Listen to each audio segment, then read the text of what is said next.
This week was everything we all expected and more. This week had brutal losses, and amazing comebacks. Significant injuries that will change these conferences, especially in the NFC. We saw a tie. We saw a lot of good stuff happening all over the place, whether your primetime games or your normal 1-4 games. It was good, and I can't wait to talk about it. Looking ahead to week 14, there's only 5 weeks to go, or 4 weeks to go after this, so it's going to be really good. So let's do it. Today's show, we have Alex Rannielio, Bryan McKeon, Desmond Price here. Alex Young's still on his secret mission, so we'll see him soon. So with that, guys, let's start with probably the best Thursday night football game, and it was only an okay game. But it really set a precedence in the AFC East. So let's get to it. Let's start with the Bills and Patriots. Bills win 24-10. It seems that Bill Belichick, I don't know about you guys, but I think Bill Belichick is running out of options. And with this loss and Mac Jones showing his weaknesses even more against this Bills defense, and a defense that was missing some key players, they still couldn't put up points. And I think their season is pretty much done unless they win out and have some luck along the way with other teams losing. So bye-bye Patriots or nah? I would say bye-bye Patriots, but I think that was the feeling throughout this entire season just because, it can't be good forever and it's finally they've hit the bad bug now. But what I really find interesting is it's a lack of coaching on the offense, and I think this was a By Matt winnable game. Patricia and Joe Yeah, Matt Judge. Patricia F and Joe it. Judge, like clowns. Like this was a winnable game for them. The score really doesn't reflect the game much. I feel like it could, 24-10, for a two score loss sucks. But I feel like it was a lot closer, and I feel that the first couple of drives for the Patriots were very good, and then they just stall out, and and I think it's the play call. You see, Mac Jones, who doesn't really get that fired up, go to Matt Patricia and say, "Stop running the fucking ball, pass the ball," because that's all they do, and they get put in bad situations because of it, because of the play calling when they have capable weapons at the receiving and tight end core like Hunter Henry and Smith. They have been Pro Bowl players. One a Pro Bowl player, the other one on the verge of becoming one. Devontae Parker, Jacoby Myers, Nelson Aguilar, Kendrick Bourne. Kendrick Bourne had 800 yards last season, and this season he has like less than 200. So obviously this is a schematic thing because people just don't vanish from like this. So they're out there. I just think they're not getting schemed to their advantage. Mm-hmm. And it seems a little too late for that. Yeah, no, I couldn't agree with you more. Honestly, I don't think I really have anything to add. When I look at the Patriots offense, it just feels very just without a plan. They're just out there kind of winging it. I don't really see any kind of like true strategy. They're not running effectively. They're not passing effectively. They have a deep threat, as you mentioned, with Devontae Parker. They've barely utilized him at all this year. Jacoby Myers seems to be the person that Mac Jones feels the most comfortable throwing it to, but he's been in and out of the lineup with the injuries. And when I'm looking at the Patriots now, I think they're one of 6 teams who are fighting for the last playoff spot in the AFC. And I think of those 6 teams, they have the worst offense. So in my mind, I know I said earlier in the season, I thought they were a playoff team, but they've really kind of faltered these last few weeks. And I don't imagine them finding that 7 seed at this point with the other teams who are jockeying for position with them right now. Yeah. The only thing I'll add to what you guys have all said, because it's been, astute and on point, I think the real takeaway from this is that I think it's really a catch-22. They're really predictable in what they want to do schematically. They want to dumb things down for Mac Jones, and they want to simplify the playbook. But you can't really get a run game going if you don't have unpredictability and have a little bit of spontaneity. So because they can't really get a lot of play action out of Mac Jones and shake things up, I think one of the underreported things that I kind of hinted upon at the beginning of the outset of the season when we were picking these divisions was the inability for Bill Belichick to accrue and bring back Bill O'Brien as the offensive head coordinator. and him staying in Alabama was really a detrimental blow because it left them holding the bag and not having a plan on board for the last 6-7 weeks leading up to the preseason. And I think that it's starting to rear its ugly head in the second half of the season now, where you're starting to separate the wheat from the chaff. So I think that the nails are not necessarily in the coffin for this team, because I think the AFC has a lot of weakness down where the 6-7 spot is in the wild cards. It's really going to depend on what happens the last few weeks when there's a lot of divisional matchups coming down the pipe. But I do think that this is definitely a big demerit on their resume for this season, and it definitely wipes away any hopes of winning the division, God forbid, at all. So, yeah, I just want to make one more point on the Patriots before we move on.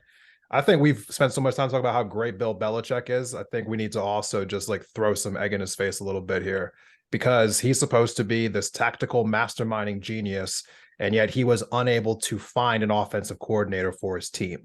I mean, he brought back Matt Patricia, who went to the Lions and made them worse, which is inconceivable because they were 10-6 the year before he got there. He also brings back Joe Judge, who took the Giants, made them worse, and he has them come in and somehow be co-offensive coordinators, two people who made both teams they had coached worse. It just, you got to do better than that. And if you're supposed to be this great legendary coach, I mean, this can't be your result. It can't, not in Boston, not in the city of winning at everything. Yeah. Mind you, Matt Patricia is a defensive guy.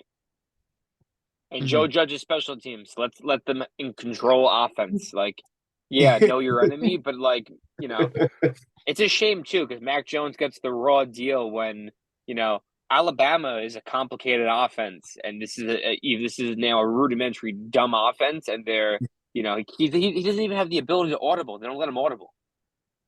And I think, you know, there is something to be said for the Brady effect. When he's not in New England, it doesn't seem like people are banging down their door to crawl back to the New England as an organization. I think there was a real full, lockstep, a tribute to the rule of law when he was there. He held everybody accountable, and it feels like Bill's kind of in a tier of his own when he doesn't have Brady by his side. So I think that's just something worth noting as we start to assess his legacy post Brady.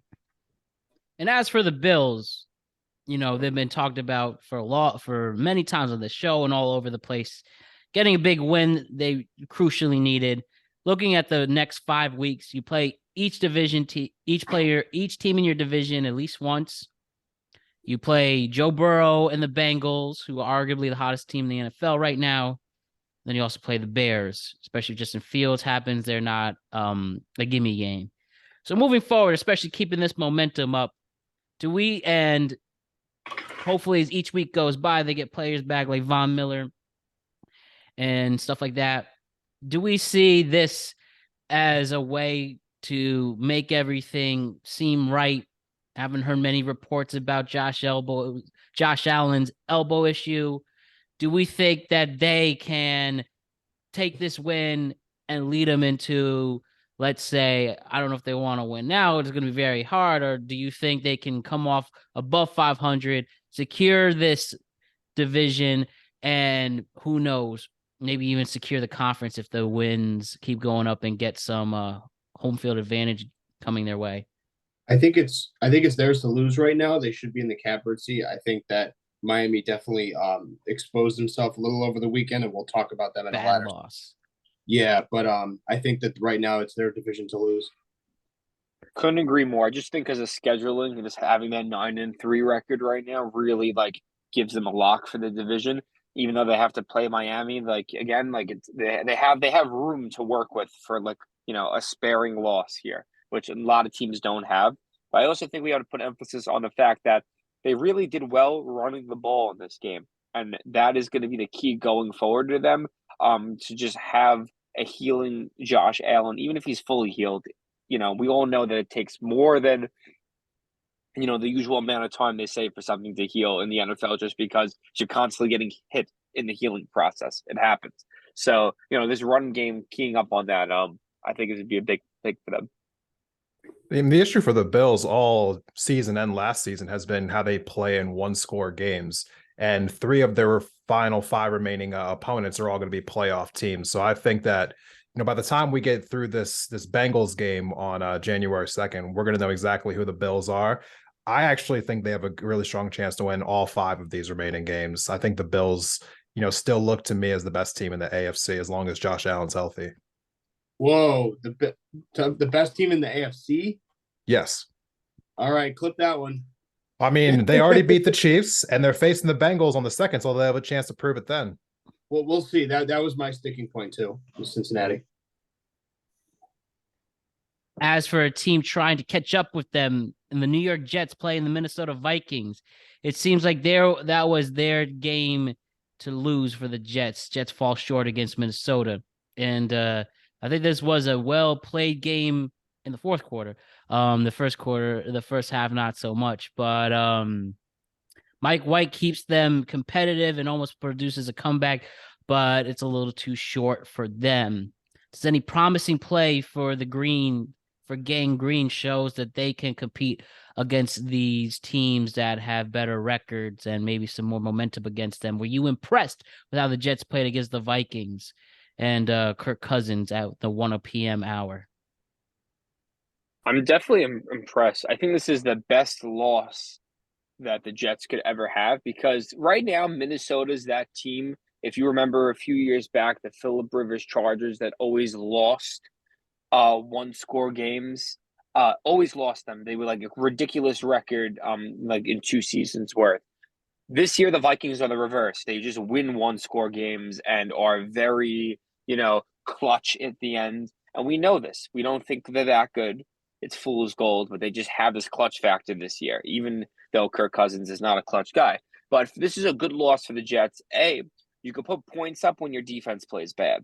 That is a huge moral win for this team that highly relies on a defense that scores, but also is known to shut down an offense. So that's really key up on them as well. And also Mike White put up numbers, even though he had the 2 interceptions, one being a deflection and the last one being, just trying to make something out of in the fourth quarter and win. So he's showing progression, and they show that they could come back under a deficit. So I think it's a good moral victory.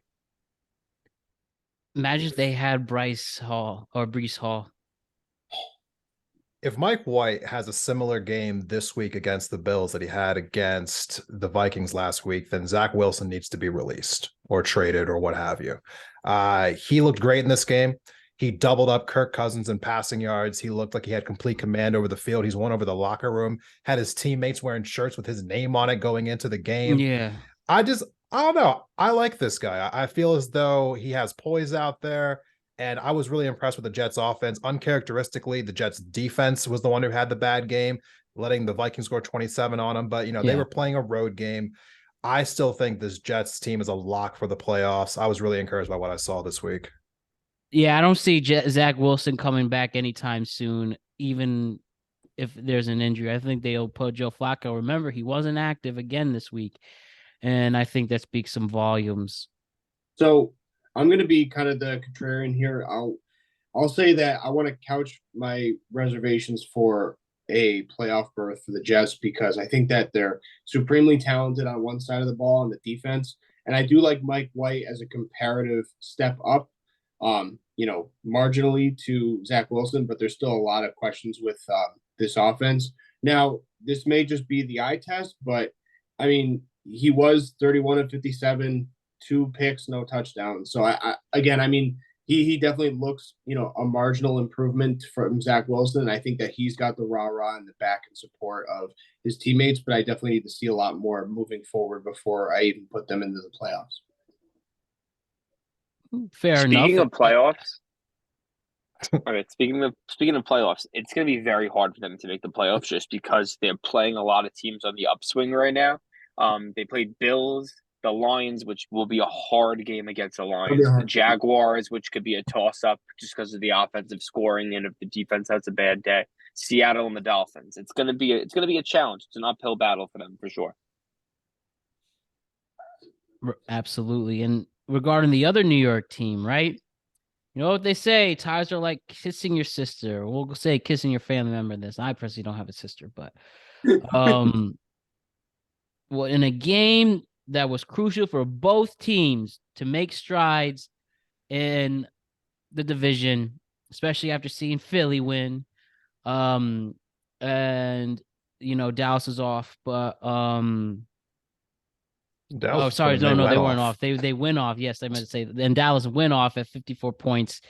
Then both teams getting wins, and these two teams tie, which really kills momentum for both franchises trying to get that half game in now. But at first, Washington, I thought this was their game to win. I mean, everything was going bad for Big Blue. Daniel Jones starting to turn over the ball again. Saquon wasn't having a special game that we were hoping for.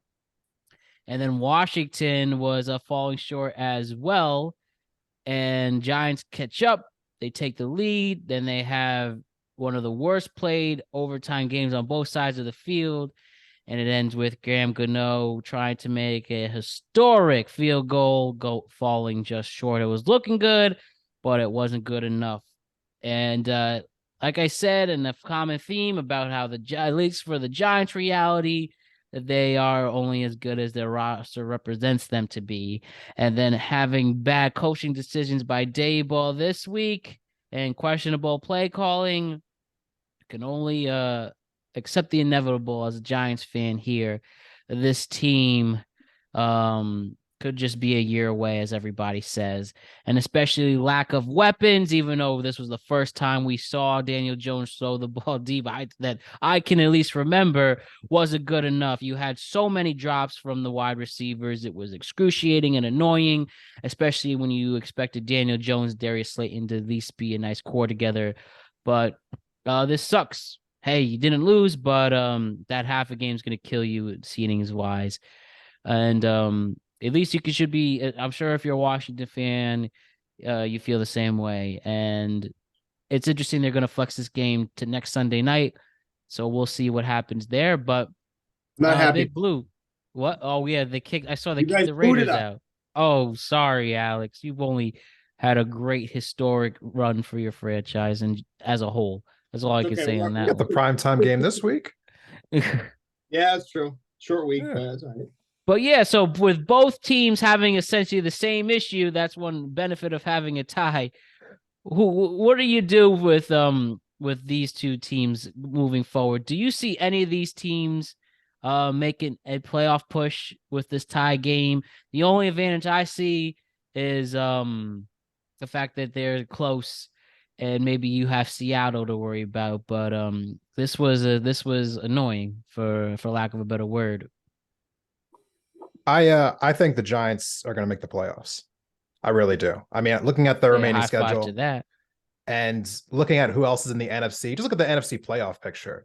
When it comes to the teams who are like 8 through 12, for instance, these are all kind of just bad teams. So it's not like the Giants are making the playoffs because they're a great team. I think it's just also they're a good team combined with a favorable schedule, combined with the lack of good teams below them who might be able to move up. They got games against the Commanders, the Vikings, who I still think are frauds, and the Colts left on their schedule. I think they can win all 3 of those games. I think they can get to 10 wins. When I look at this past game, Daniel Jones went 25 of 31. That's incredibly efficient, but he only had 200 yards passing. They're just not pushing the ball down the field. Yeah. So, I mean, and that's where those drops killed us, man. It should be those numbers should, at least the yardage should be a lot more. Finally get a 300-yard game out of him, but you're going to have to keep waiting. I don't think the Giants are that far off. Again, I've been saying this all year. I think they're like a first round exit type of team, but I think the odds are still in their favor to make the playoffs as of right now. I look at this game, and I actually think that the Giants were very fortunate to get out on a tie. Obviously, no one likes a tie, and that'll be another segment for another day because I think that they should probably adopt the college format for overtimes. Don't disagree. Just personally, but yeah, I think if you look at the numbers, like Washington dominated on time of possession. I thought that they neutralized Saquon to a marginal degree, and I thought that even with McLaurin having a big game, I thought that they kind of had timely stops when they needed to, the Giants in the second half. So I think, all things considered, I think a tie was the best case scenario for them. And I think that they can make the playoffs only for the reasons that Desmond kind of said, by virtue of scheduling and, the competition breakdown in the last 5 weeks, and I think that watching this New York Giants team, there's a lot to be desired for this offense, to say the least. I think that and we'll talk about this another time, but I think that going into the offseason, there's going to be a real shakeup with Daboll. It's going to have some, there's going to be some axes coming out. We'll see what happens, but I think that I think ultimately, long story short, short story long, I think that Washington, kind of squandered this game, to be honest, particularly in the second half. And I'm kind of curious as to why teams like have an inability to just stop getting first downs in overtime. I'm not sure what that's about. Yeah, that is weird. I guess just the pressure, and then you only have 10 minutes. I mean, even if they had these rules at 15-minute marks, it'll make a huge difference. But I don't know. They got to change the overtime rules. Yeah, they really definitely. Do. Yeah, we all agree we need to adapt the NCAA. Where at the very least, just have them start the 50-yard line. I disagree with that completely. I think the NFL offenses are too good that the overtime wouldn't end if you did the college way. Yeah, so I think you got to push it back a little bit. I would start at the 50-yard line personally. Yeah, I think the 50 you have to do it. Yeah, or you just do special teams and have them punt and kick return, and whoever scores the special teams touchdown wins. What is this, rugby? Make it interesting. But speaking on Washington, I really think Washington has the edge over the Giants right now just because of scheduling, because they just tied at New York, correct? In MetLife. And now they're going to now the Giants have to go to the Eagles. They're going to lose to the Eagles, and then they have to play Washington at home, and you just tied against them. And my personal opinion is Chase Young will be back by then, full strength. So Yes, that's a loss again. You then lose to the Vikings. The Colts is always a toss-up. You never know. And then you play the Eagles again, which even if they're resting, you could still lose. So me personally, I think that the Giants lose every game for the rest of the season. Maybe the Colts. There's the clip. There's the clip. Keep that clip. Keep the clip. I think they're losing every game for the rest of the season. On the same time, though, for the Redskins, they do Giants, 49ers, Browns, and Cowboys. And I think Giants and Browns is a win. They could beat the Browns. The Browns don't look good right now. Especially that their run defense is stout, which would be perfect against Nick Chubb and Kareem Hunt. And then you go against the 49ers, where if Brock Purdy has a bad game, it's going to be close because they both have good defenses. And you're left with Cowboys, who will be resting players because they'll be in the playoffs. So that might even be a no contest. The teams who are around the Giants right now for this final playoff spot, the Lions, the Packers, the Commanders, the Falcons, the Cardinals, I just don't see any of them like really pushing up. I mean, I guess it comes down to the Giants or the Commanders, but I think everyone else has basically eliminated themselves just from not being a good team this year. I agree with you. Giants and the Redskins. Yeah, I think so. So we had two. So speaking of one of the teams you mentioned, the Steelers get another win. They win 19-16. Hope you guys saw that hilarious viral clip. The guy trying to encourage Coach Mike Tomlin, and he just said, "Fuck you, I'm working." And I think the Steelers really can make a push to at least get over 500 at this point. Still trying to figure out if Kenny Pickett is the quarterback of the future. Did a good enough game to win, but still nothing really stuck out. Nothing really stuck out to me with this.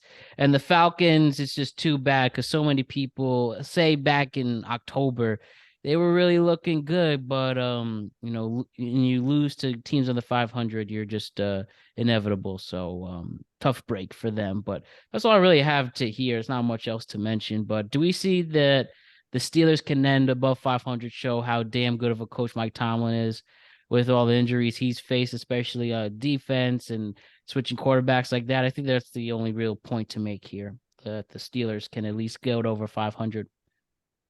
I think they got a shot. I think what I really worry about, though, is the lack of play calling on the offense, just because it's so terrible. Like, if the fact that George Pickens only had 2 targets this game doesn't really make sense to me. And that's play calling right there. They need to have plays designed for their best receiver. He is their number one guy now.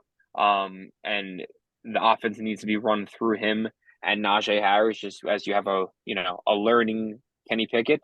So, we'll see, but they need to do something at this OC position, definitely in the offseason. I definitely agree with that. The offensive play calling has been abysmal for the Steelers. I think with Lamar Jackson getting injured and having 2 of the remaining 5 games being against the Ravens, I think the Steelers are in prime position to get to 9 wins and have another winning season, or I guess in this case, another non-losing season for Mike Tomlin to keep his streak alive.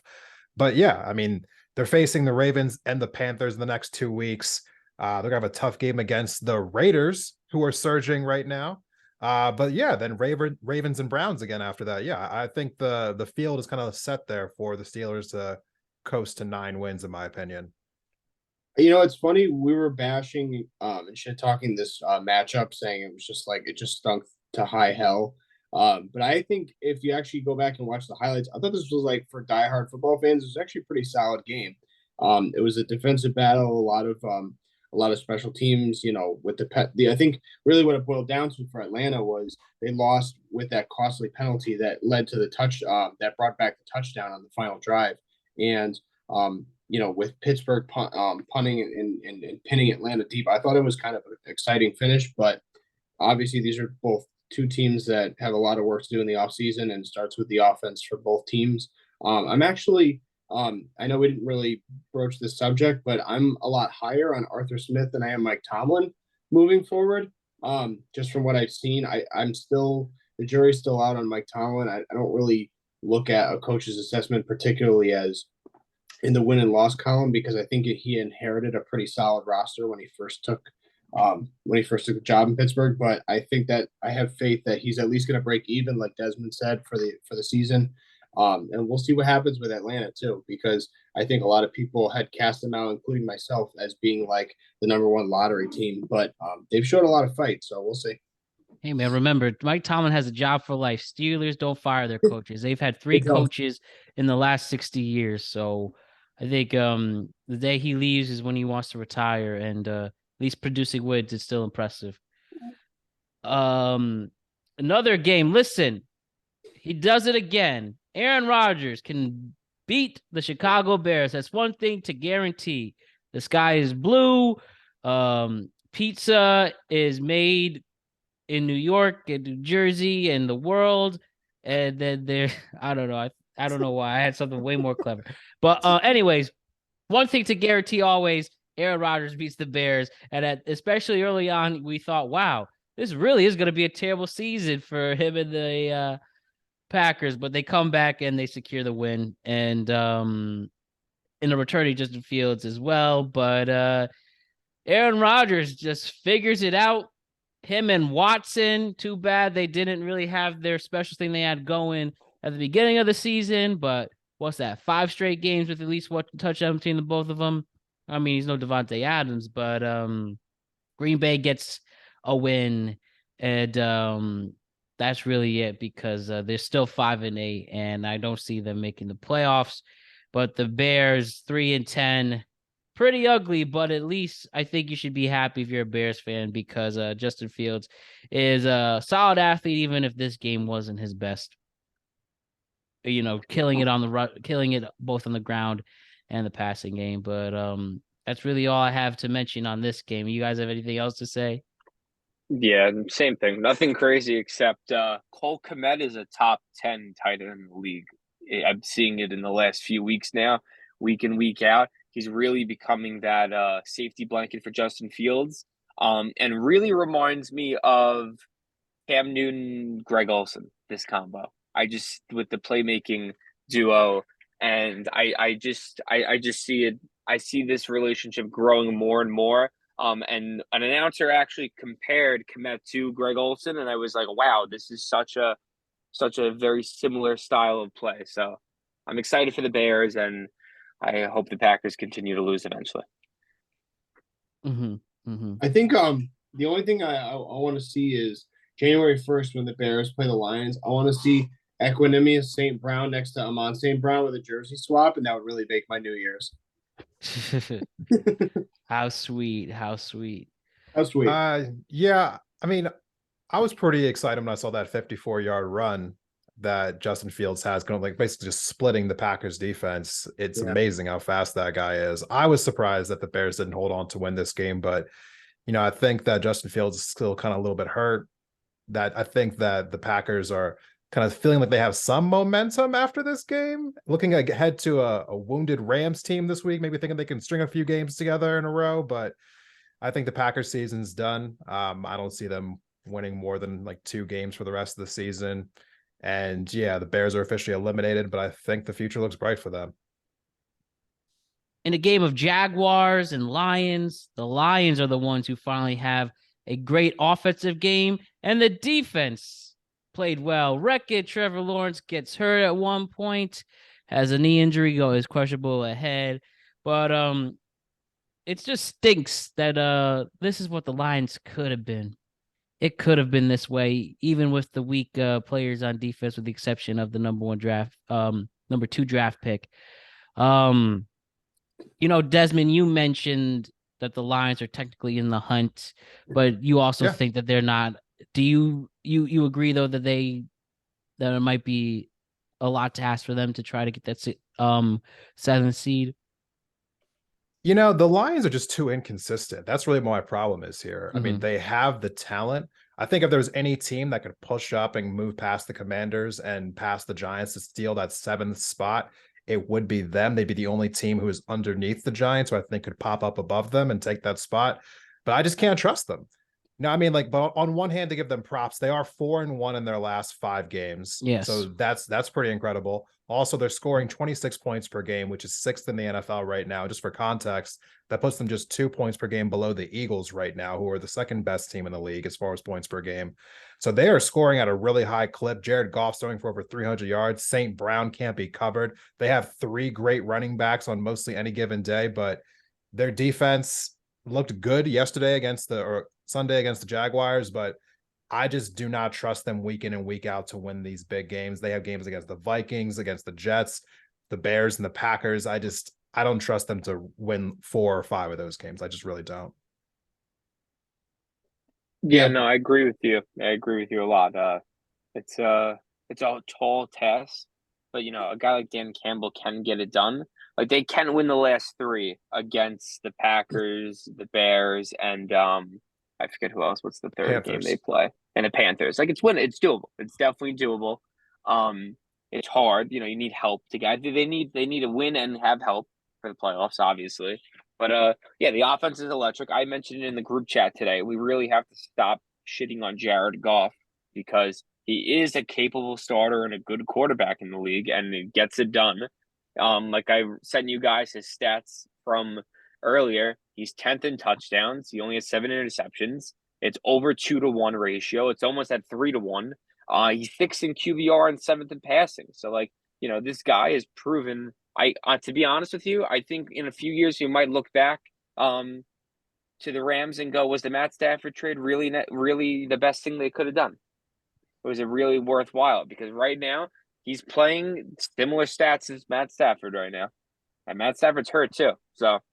My contrary to that, because it's so difficult to win a championship in Major League Sports, especially the NFL, I will say in this case that I think that trade was worth it, and clearly they are paying for it after the fact.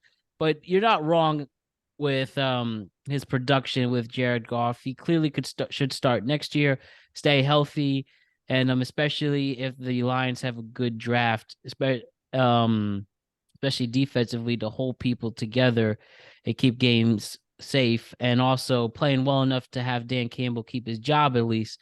That's all pluses for Detroit and Jared Goff moving forward. I'm sure that's the key, though. My bad. Yeah. One more last thing. That's the key, though. If they get to keep the quarterback, they don't need to waste a 1st-round pick on someone to build around. Mm-hmm. They could get it because they're going to be in the probably the teens between 13 and 20 for a draft pick. Just the way they're they'll probably win a few games. They'll be close. They'll be probably around 475 as a win percentage. That gets you in the mid to late teens in this league. That's prime, Micah Parsons, Nakobe Dean linebacker territory. where they can solidify that second level. So like that's where I Well, see the big win from this season for them.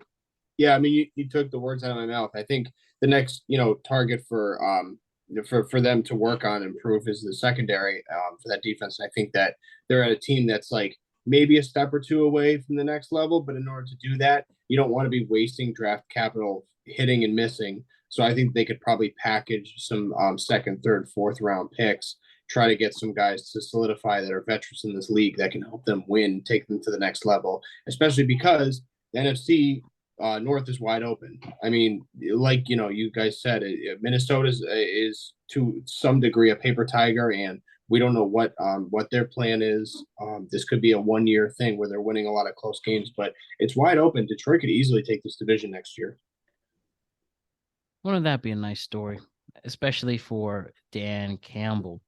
So, talking about your Eagles, scoring 35 points, they rout Tennessee, straight up embarrass him. AJ Brown, going against his old team, stepped up. 11-1 Eagles. Give me just how you feel right now about your team, Desmond. They just keep winning. They keep scoring. They keep they're holding offenses down for now. And when you are able to prevent Derrick Henry from having a big game, I mean, how can you not be more excited for a team that's been criticized for their run defense? How about them Eagles going into a big divisional game? Yeah, I mean, my two biggest issues, I think, all season with the Eagles have been, can they maintain, I guess, an effective passing attack? Because that's the one issue that Jalen Hurts had coming into the year. And then recently, would the run defense step up after they got gashed a few weeks in a row? Held Derrick Henry to 30 yards rushing yesterday. Basically, I think our corners and our safeties were able to kind of get into the backfield and kind of like help in like run support, which is something that I really haven't seen them do that much this year. So that was good to see. But, I think all things considered, I feel finally comfortable saying that the Eagles are one of the best teams in the NFL. I think I was having a little bit of a question marks about that for a little while there. I was kind of like in a wait and see approach right now, but I feel pretty comfortable saying that the Eagles and the Cowboys and the 49ers are the best teams in the NFC and everyone else is way below them. And I like our chances to get the 1 seed. Even if we find a way to lose to Dallas on Christmas Eve, I still think that we're in a great position to take the 1 seed. And I think that the playoffs will go through Philly this year.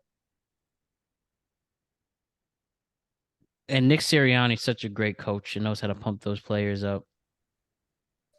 Yeah, I don't see any weakness with this team. I've kind of been a broken record the past 3-4 weeks on this. And I think, having this favorable schedule, Giants, Chicago, probably just Dallas is the one on, Christmas Eve that everybody's got circled. But, I don't see anything slowing this team down, and I fully expect them to get the 1 seed. Yeah, couldn't agree more. Kudos to AJ Brown for getting his former GM fired of how killer of a game I saw that. He got fired that's today. Crazy. That's crazy. Imagine playing so well they have to fire the guy that traded you away. That's nuts. But Tennessee's in trouble right now for sure. Derrick Henry's in a slump. His O-line is in a slump, and they don't have capable wide receivers to get the job done with Tannehill, who is a average passer, but he's just getting no help at that receiving core, no separation. So I think that Tennessee Titans, if they don't pick up this run game, are in severe trouble. Titans have to rebuild. I really think they do. I mean, they're going to make the playoffs this year, but they only have 1 win this year against a team with a winning record. So, I mean, they're going to win that weak AFC South division, but it's time for them to move on from Tannehill. He's not good enough to bring this team to the next level. And I feel like if they don't address that immediately, they're going to waste the few years that Derrick Henry has left of being dominant. And, the thing with the Titans, too, that I want to eat crow on this a little bit, too, and just kind of face up to it. I was kind of bragging about Tennessee's front four for the past 3 weeks. I think they really got exposed in this game. They had an inability to stop AJ Brown nor the run game, and I got to take that L. So I think that everything you guys said is a fair assessment on Tennessee, and it's time to ditch Tannehill. And the one thing I would say, keep Vrabel in there because he is a good coach. Besides that, it's a time to that. Yeah, definitely. I think he needs an offensive coordinator. He needs an offensive coordinator, and they have to actually draft offensive players.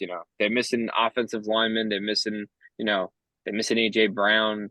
When Derrick Henry has a bad game, they don't have a true backup running back like they had Deontay Foreman who could come in and, spark stuff. So it's like, you can't rely on a guy like Dontrell Hilliard who's a third down back to, get 10 carries a game if Henry's in a slump. Well, isn't that a referendum on the GM Robinson, because he let LaFleur and Arthur Smith walk, and they were both consecutive OCs, right? Yeah, but at the same time, like, you can't hold those guys like down, and like Dan, like for Dallas, Dan Quinn's leaving this year. There's no doubt in my mind. So it's either they can make him the head coach or he's gone. Is Jalen Hurts your MVP in the NFC? Well, MVP's an NFL, I guess, award, not a conference award. Mm-hmm. But wait, I don't know. Sorry, I had a brain fart on that one. But yes, is he the MVP this season? He's in my top 3. He's definitely in my top 3. I think the only reason that I don't have him above Josh Allen in my mind right now is because I do feel like the Eagles would still be a good team without Jalen Hurts, and I think that the Bills would not be a good team without Josh Allen. Mm-hmm. Okay. I got the 2 names I got to give love before we move on is I got to put Burrow in there because of the second half comeback that they've started to mount. But I also got to give a little love to Nick Bosa. He never gets enough praise out there on the West Coast, and I think that front four might be the best. It's scary. Absolutely. Yeah. Who's not scary right now is the Ravens, just winning by a point. Lamar Jackson has a knee injury. He's out in a few weeks. But as I talked about, the Ravens having a hard time closing games out, and you lose somebody who was at one point a very, very early MVP candidate, and you can't win that now. You can't win simply that way. I think the Ravens, I'll continue this point, being lame ducks out there, they might be able to still sneak in the playoffs, but having Lamar Jackson out is going to make it a lot harder. And it's just the second straight year in a row, Ravens having major offensive injuries, while the Broncos are just hilarious. They can't take advantage of a wounded Ravens team, and they don't score a touchdown. Russell Wilson, it must be really difficult for him to go into that facility every week in Nathaniel Hackett. And I think the Ravens are phonies. They're real big phonies, and just a lot to take from this one. What did you guys take out of this game from both of these franchises? Couldn't agree with you more. I don't think that the Denver Broncos should be allowed to play football anymore. Like, I can't watch.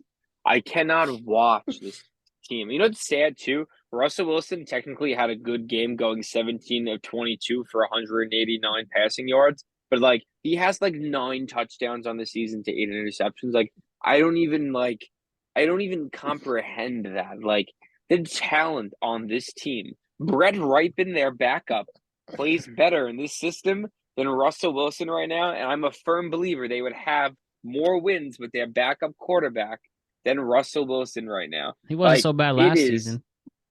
It's nuts. I'm like, actually, like, I can't even comprehend it. Like, I feel bad. I feel bad for this defense. I feel bad for these receivers. It's like you only allowed so many years in the NFL, and it's like a wasted year. They're just getting beat up. Like, basically, they became boxers, and they're just getting hit in the head at all times. Thank you, Russell Wilson. And if it comes to the Ravens, hot take right here, you could put it up on any social media. They will be a better passing team with Tyler Huntley than Lamar Jackson, and it's time to blow up this team after the season because they just can't get it together with these kind of people all in one group. They have no mesh, this Ravens team. No mesh anymore. I think getting rid of their core, I don't know what to say. Is it time to get rid of your coaching? Is John Harbaugh? Now we're hitting 10 years since he won that Super Bowl. Do we have any blame for him, or he's okay? I don't think it's the coach. I think it's more like their offensive line is beat up and they don't have a quarterback. So they have an athlete, they don't have a quarterback. And I think that's what it comes down to at the end of the day. There might be something to the coaching thing, though. Because while John Harbaugh is a great coach, which is why he's one of like the 4 coaches who's been like retaining his job since the mid 2000s or prior to that. Right. The Ravens have never been an offensive team ever.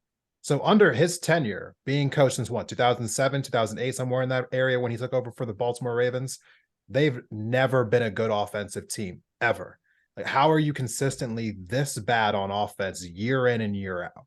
It's kind of inconceivable. I mean, the couple of years they have been good recently, it was basically because of like large gash plays from Lamar Jackson's running, or teams who were so worried about his running that, big passes were able to open up down the field, but he's regressed as a passer. He's not running as much. And the Ravens have made no real kind of like altercation or alterations to their passing attack whatsoever.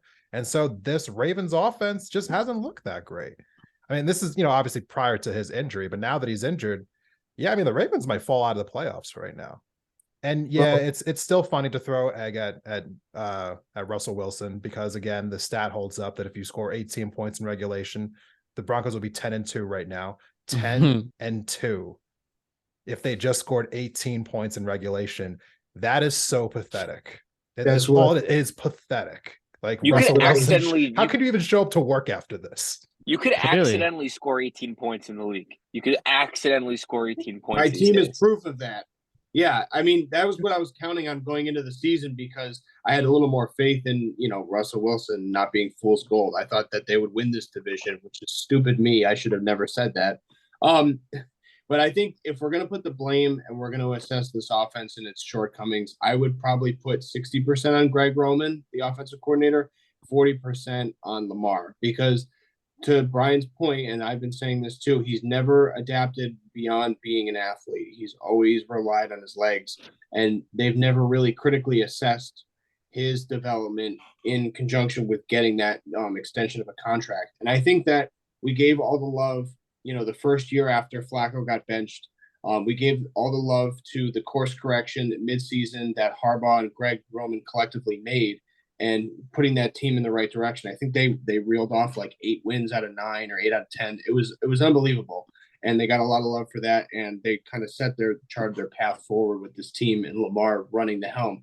But with the good comes the bad. And I think a lot of this blame has to fall back on Greg Roman in conjunction with Harbaugh to kind of, change things up. I mean, they were banged up last year with the running back injuries, but they have plenty of talent, like every other roster in this league, in that locker room, and you can do a lot more if you're able to get creative and just run an offense. I mean, these guys have both been in the league long enough. It's inexcusable. Yeah, I think the last thing I want to say here is that I don't want to like have people run cover for the Ravens being like, oh well, Lamar went out of this game, that's why their offense was so bad. It's like, well, we also saw another quarterback leave in a game this week, and another team's offense did really well. So let's not try to skate kind of like responsibility for this Ravens coaching staff. Yeah. I'll make one last comment though, especially, Desmond, we were talking about Harbaugh. Like, we also then have to look at the Titans with Vrabel though, because like they have a bad offense all the time, minus the one athlete dude on their that side of the ball. So maybe it's that, to win in this league, you really need an offensive-minded head coach. That you need a dominant offensive guru in your locker room to really succeed, because those are the kind of guys that are going to want big-name, flashy, dynamic players, when defensive and special teams coaches like more of a conservative approach to games. I think if I had to be a betting man, I would probably have them missing the playoffs down the stretch of this year. And that especially if you start in this week at 8-3, and if you really fall that much, and if you get they did it last a game year. under 500, it'll be a tough pill to swallow. And it, like I said, it's literally part 2. Major offensive injuries lead to missed opportunities, but we'll see how they can afford these next few weeks without Lamar Jackson. Another quarterback that returned this week was Deshaun Watson. Amidst all his allegations against him, he comes back, plays rusty, throws some picks, but they still played a team that has only won 1 game this year, and the Browns pull off the victory. And a lot of it was a very good special teams game for Cleveland. They pull off the win, and it doesn't seem that either of these teams are going to be making the playoffs either. And it's just going to always be awkward seeing Deshaun Watson out there for the rest of his career.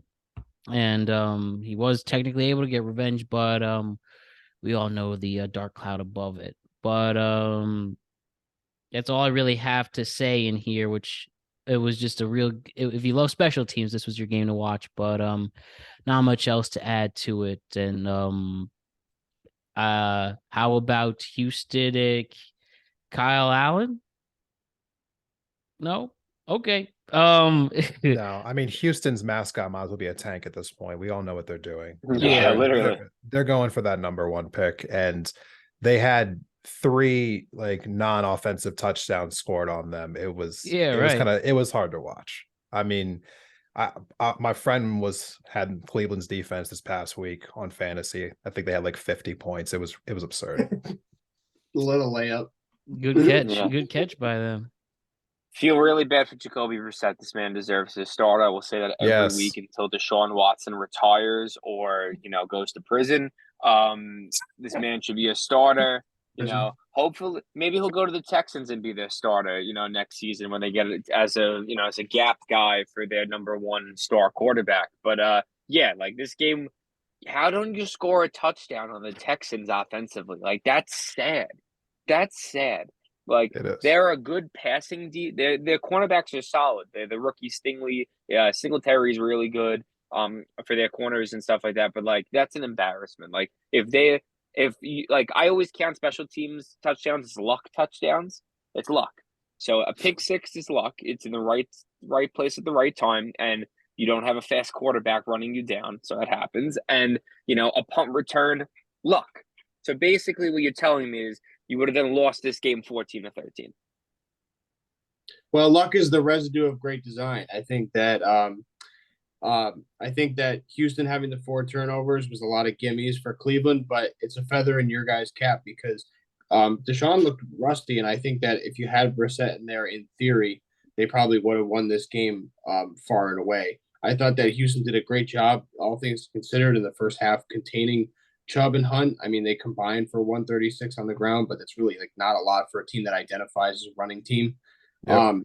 And I thought this was a close game to the fourth quarter. So I think if they want to chart in the right direction from day one, they'll re-sign Lovie Smith in the offseason because I think he's got these guys playing really hard despite all their shortcomings with their lack of talent.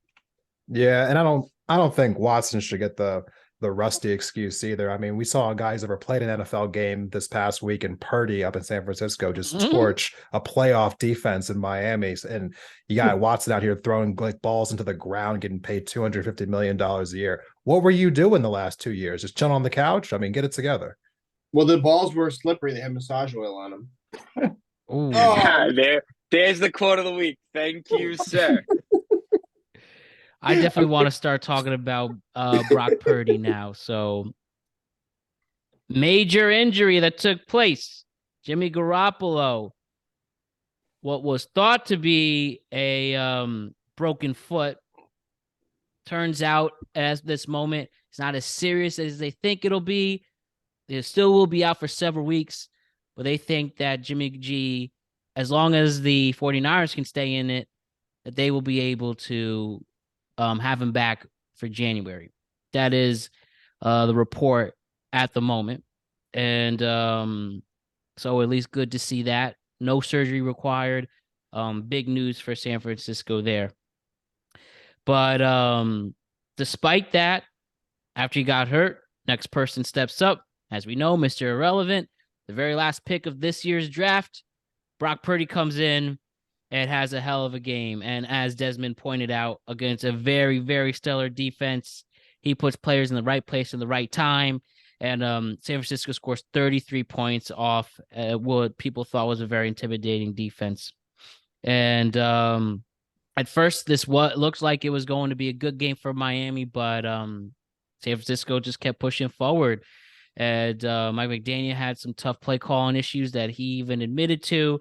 But ultimately, they took advantage, and San Francisco wins. Plus, it helps when Christian McCaffrey has a hell of a game, both running on the ground and catching passes.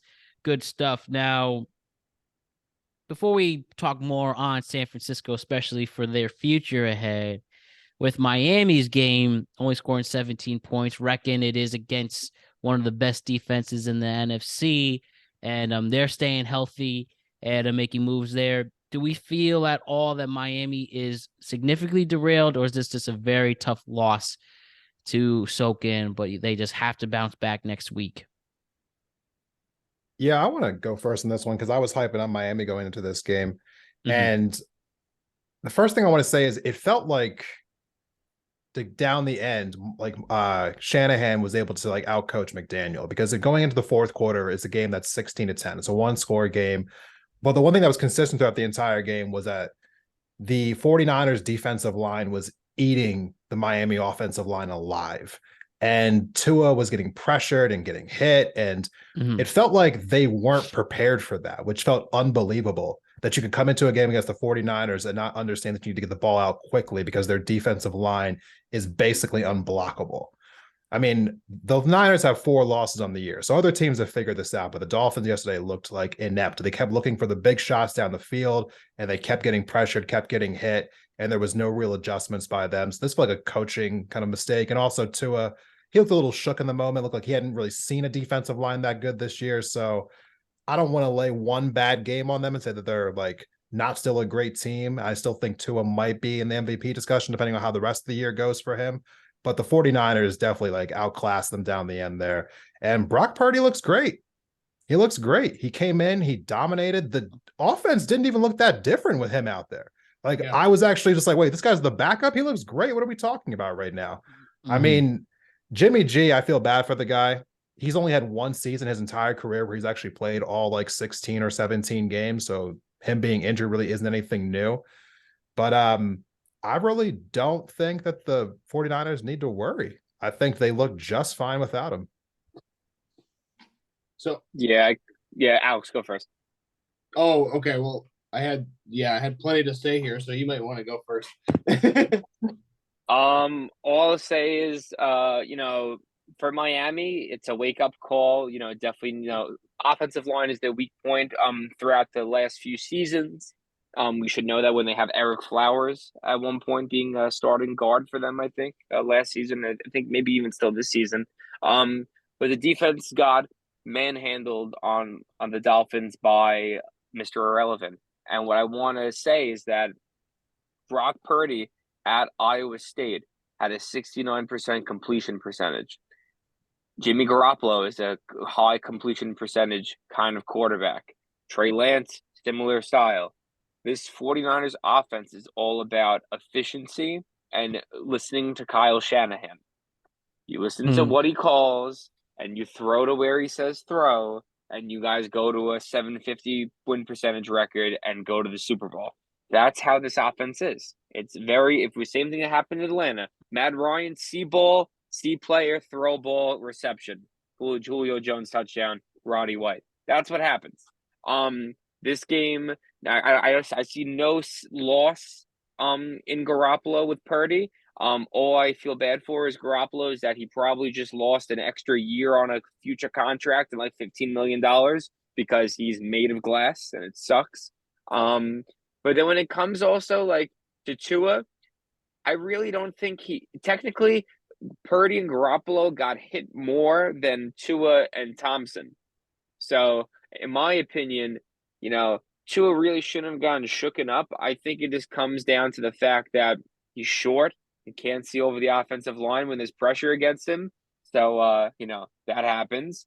And second, he's going to have bad games, and he's been on such a very good stretch lately. It happened in this game, unfortunately. So I'm not worried about them, but at least this is a good growing point for the fact that the head coach owned up to saying, my bad, this was my bad game. Tua said that as well. So they're all doing some self-realization, and I think this is going to be a very good teaching tool for them.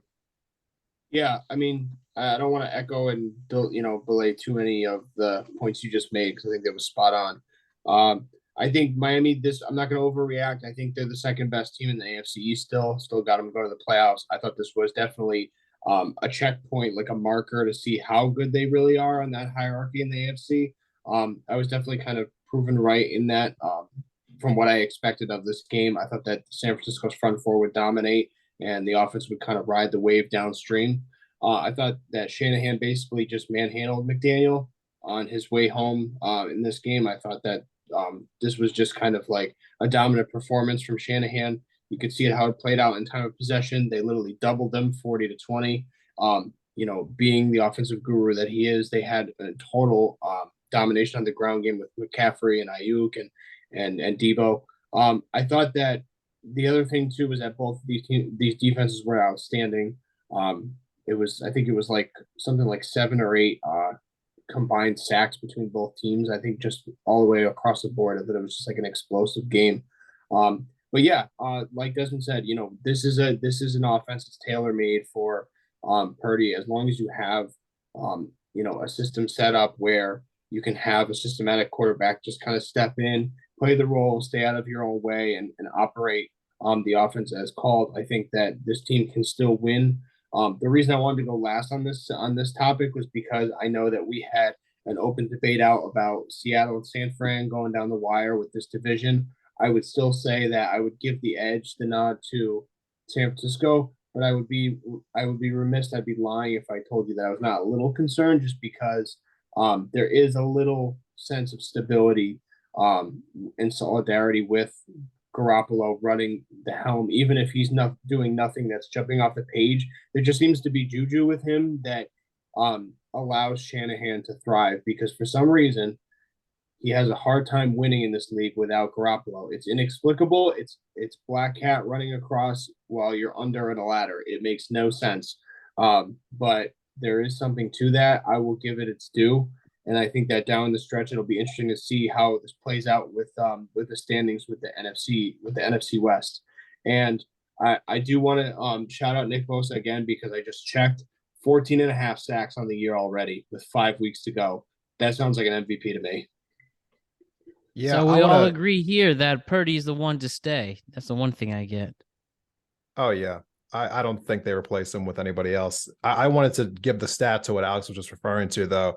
With Jimmy G, the 49ers have been 42-19, and without him, they've been 9-29. That's a pretty large sample size. And just half a quarter away from winning a Super Bowl with him. Yep. One overthrow to Emmanuel Sanders. Yeah. Which it really isn't even his fault because he got hit. It was pressure, but like, wow. How many teams haven't been to 2 like NFC or AFC championship games in the last like 20 years? He's been to 2 in the last 5. I mean, yeah, you got to give him respect. The only other person you could say that is Mark Sanchez, but it's a weird situation. And Tom Brady, but yeah, but bottom line, you make the most important point that he's staying consistent and he just wins. Sometimes you just need someone who can freaking win, and that's how you know. One comment. It actually might be a benefit that Garoppolo got hurt because he was gone anyway this year, and they're now going to see if they have a viable backup for Trey Lance. So you know what? This might be a blessing in disguise. There's rumors that Brady and Rodgers are thinking about going to San Francisco after this year. Yep, I've heard that too. Oh man. Why? You know what? Fuck Tom Brady. Let him go off into the sunset. Aaron Rodgers, I would like to see it just so then he could go into his documentary ESPN 30 for 30 and go, I was so pissed off that you guys didn't draft me, that I beat you consistently my entire career and then joined you just to stick it. I'm just happy he cut that awful chemo haircut. That's bad. Very bad. Well, the Seahawks played the Rams this week.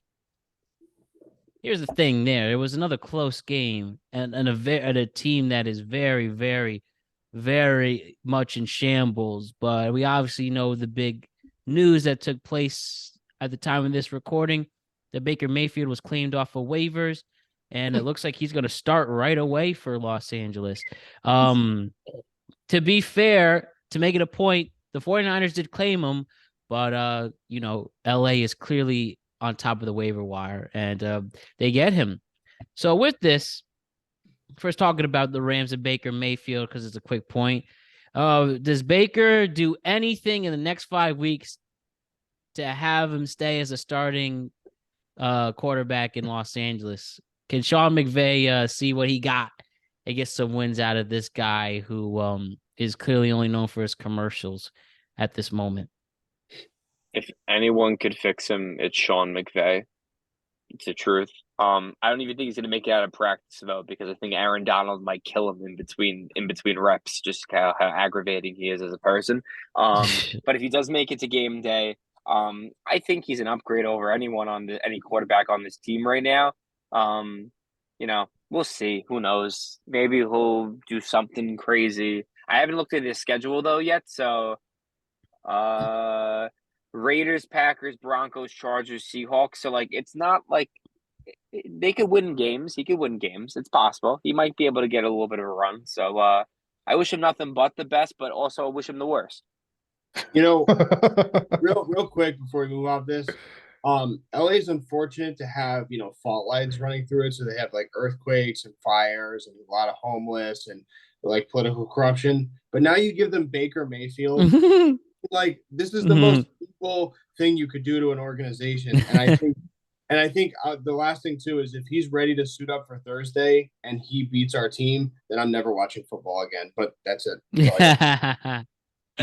I'm not expecting anything from this. I mean, you put any quarterback behind that depleted offensive line, no running backs, no receivers. I mean, their whole offense is just like a shell. I mean, there's probably college offenses that are better than the Rams offense right now. So I'm not personally expecting anything from this. I think that Baker has a chance to at least play himself into maybe another job next year, but that's all this is for him, an audition to prove that he still has a career. You can hold a clipboard. All right. Yeah, agreed.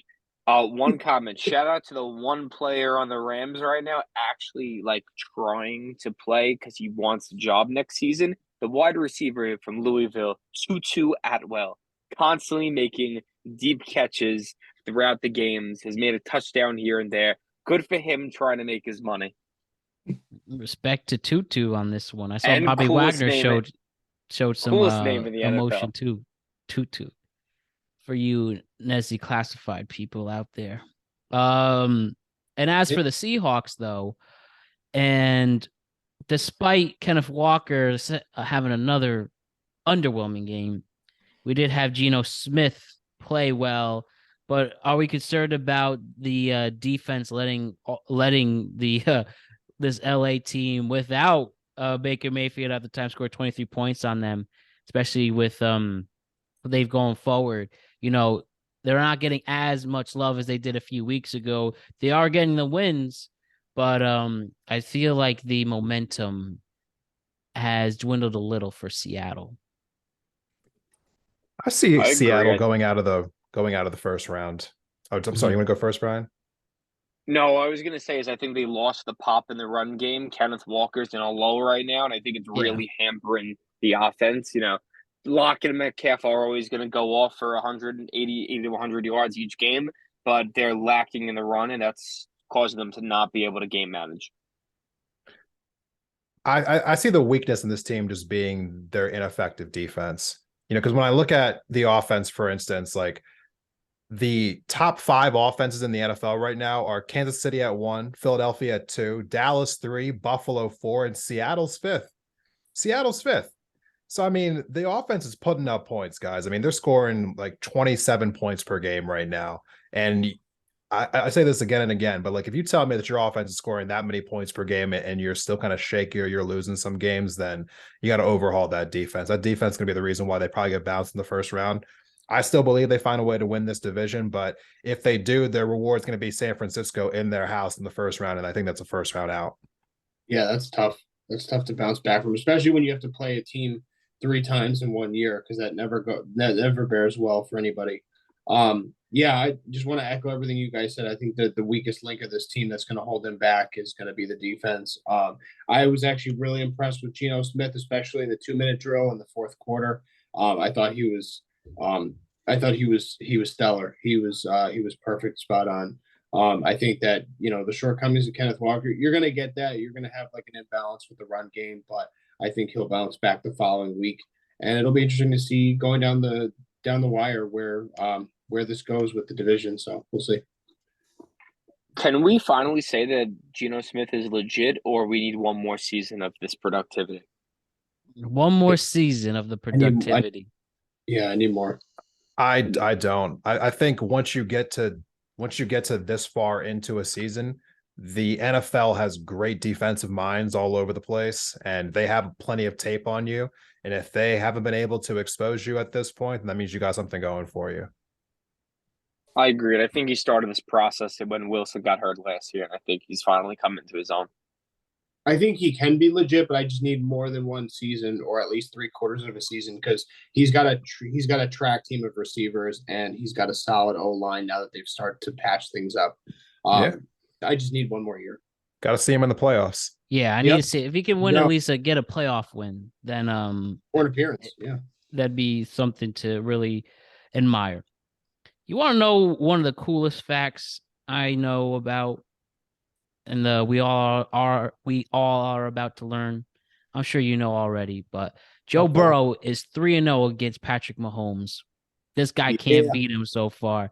How about this game? 27-24 for Joe Cool and his squad with the returning Jamar Chase. Mixon is Alba. Perrine has another stellar game. The defense was able to really hold Mahomes down. 12 sacks. How about that? Very, very good game. And like I said, Cincinnati is definitely the hottest team in the NFL right now. And things seem to be moving in the right direction. Again, you might still have some offensive line problems. You know, Joe Burrow did get sacked 7 times, so it was quite a game for pass rushers. But all in all, you should have a lot of momentum and should be, though Kansas City might be a top offense, I think they're gonna have their work cut out for them, and especially seeding wise and trying to win as many games so you can secure that home field advantage. It clearly makes a difference, and it made a difference in this game with Cincy being at home against the Chiefs. So how about this game, guys? I think this was definitely the game of the week. Yeah, I thought we kind of alluded back to the hierarchy with the AFC. Right now I have Cincinnati atop the AFC despite the 4 losses, because I think they're surging and they don't have any speed bumps in their future. I thought the Bengals 10-0 response in the fourth quarter was just absolutely clutch. I thought Burrow played close to a perfect game. I thought one of the big turning points, well, there was 2 that would have just reinforced why I think Cincinnati is more dominant than they're given credit for, is with the Kelsey strip sack, was a huge fumble and the big turnover in this game that kind of changed the direction of the second half. But I think also the T. Higgins drop, walk, and touchdown would have even made it a 2-score game. Looking back at the final score in the box score, I thought that P. Ryan, helping carry the load, definitely was able to balance that offense for Zach Taylor. But I think that Joe Cool in this offense, they're exceptional. 7 of 11 on third down. The only real weakness was they were a little heavy on penalties, but you're going to get that with 2 high-flying offenses because there's going to be a lot of holds on that front line. So I thought moving forward that this is the best team in the AFC, and I'm going to stand by that. I agree with you 100%. And I think that their record really doesn't, 8-4, this team really should be 11-1 if you really think about it, because they lost 23-20 to the Steelers in a fluke Mitch Trubisky game. They lost to Cooper Rush 20-17, and then the Ravens 19-17. They only got blown out by the Browns 32-13. So this team easily can only have 1 loss. I think they're the clear favorite with to be the best team in this conference. Will they get the number 1 seed? I don't know, just because of just way of scheduling and those losses. But I think this is the team to be afraid of. Definitely no Super Bowl hangover. No, definitely no Super Bowl hangover. And I just want to, I think, correct one thing there. I think you said that they had 7 sacks. I saw the stat you're looking at. I think that's 1 sack for -7 yards. But yeah, Joe Burrow only got sacked 1 time, which is the main weakness that this Bengals team has had all year, was the offensive line. They've been keeping him clean recently. he had 27 different dropbacks in this game where he saw no pressure whatsoever, which is one of the main differences, I think, between these top three teams, between like the Bills, the Bengals, and the Chiefs. The Chiefs have no defensive line pressure. I mean, they're supposed to have, I know that I'm forgetting what the guy's name right now is, one of their defensive line players who's pretty Chris good. Jones. Yes. Chris Jones, Frank Thank Clark. you. Chris Jones, just not having a great season. We're not able to get really any pressure on Burrow. He's the most accurate quarterback in the league when he gets at least 2 seconds or more to actually stand back there and throw. And the guy is just super poised. That's the one thing I think he has over Josh Allen. Like in the big moments, Josh Allen gets a little shaky. In the big moments, like Joe Burrow seems to be just even. He makes great decisions all the time. Unlike Patrick Mahomes, who's always like looking down the field for the big shots, Burrow will take the small underneath throws. He'll just like dink and dime you all the way down the field, or he'll take the big shots. He's a smart quarterback. He's always ever just been one offensive line away from being like the best quarterback in the league, I think. I don't know if I trust the Bengals defense as a whole, which is why I don't have them as the clear number one. I put them below the Bills still, but they'll get to play each other in a couple of weeks. So we'll get to have that conversation right, I guess, like open in the air once those two face each other. But big win for the Bengals. The Chiefs need to be worried about their playoff hopes right now.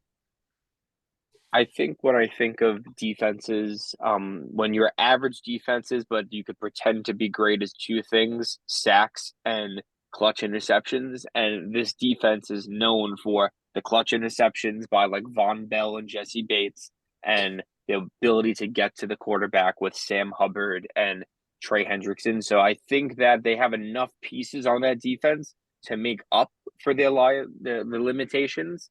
And with Kansas City, as we say all year round, it's their defense that will always hold them back because of the amount of money they have on offense. So it's really, this is what you get for paying everyone on your offense. Yeah.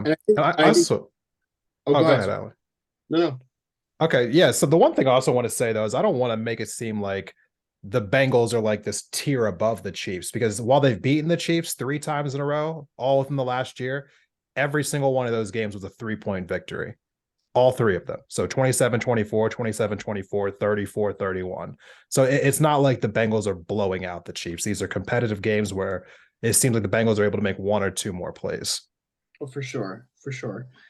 Yeah, I mean, and I think like a lot of that has to do with coaching. I think that Zach Taylor is kind of like the perfect like spirit animal to kind of keep Joe Burrow in line. He's almost like the hands-off coach that kind of just doesn't get over his skis too much. I think my biggest problem with Kansas City is they get a little too fat and happy, particularly on the offense.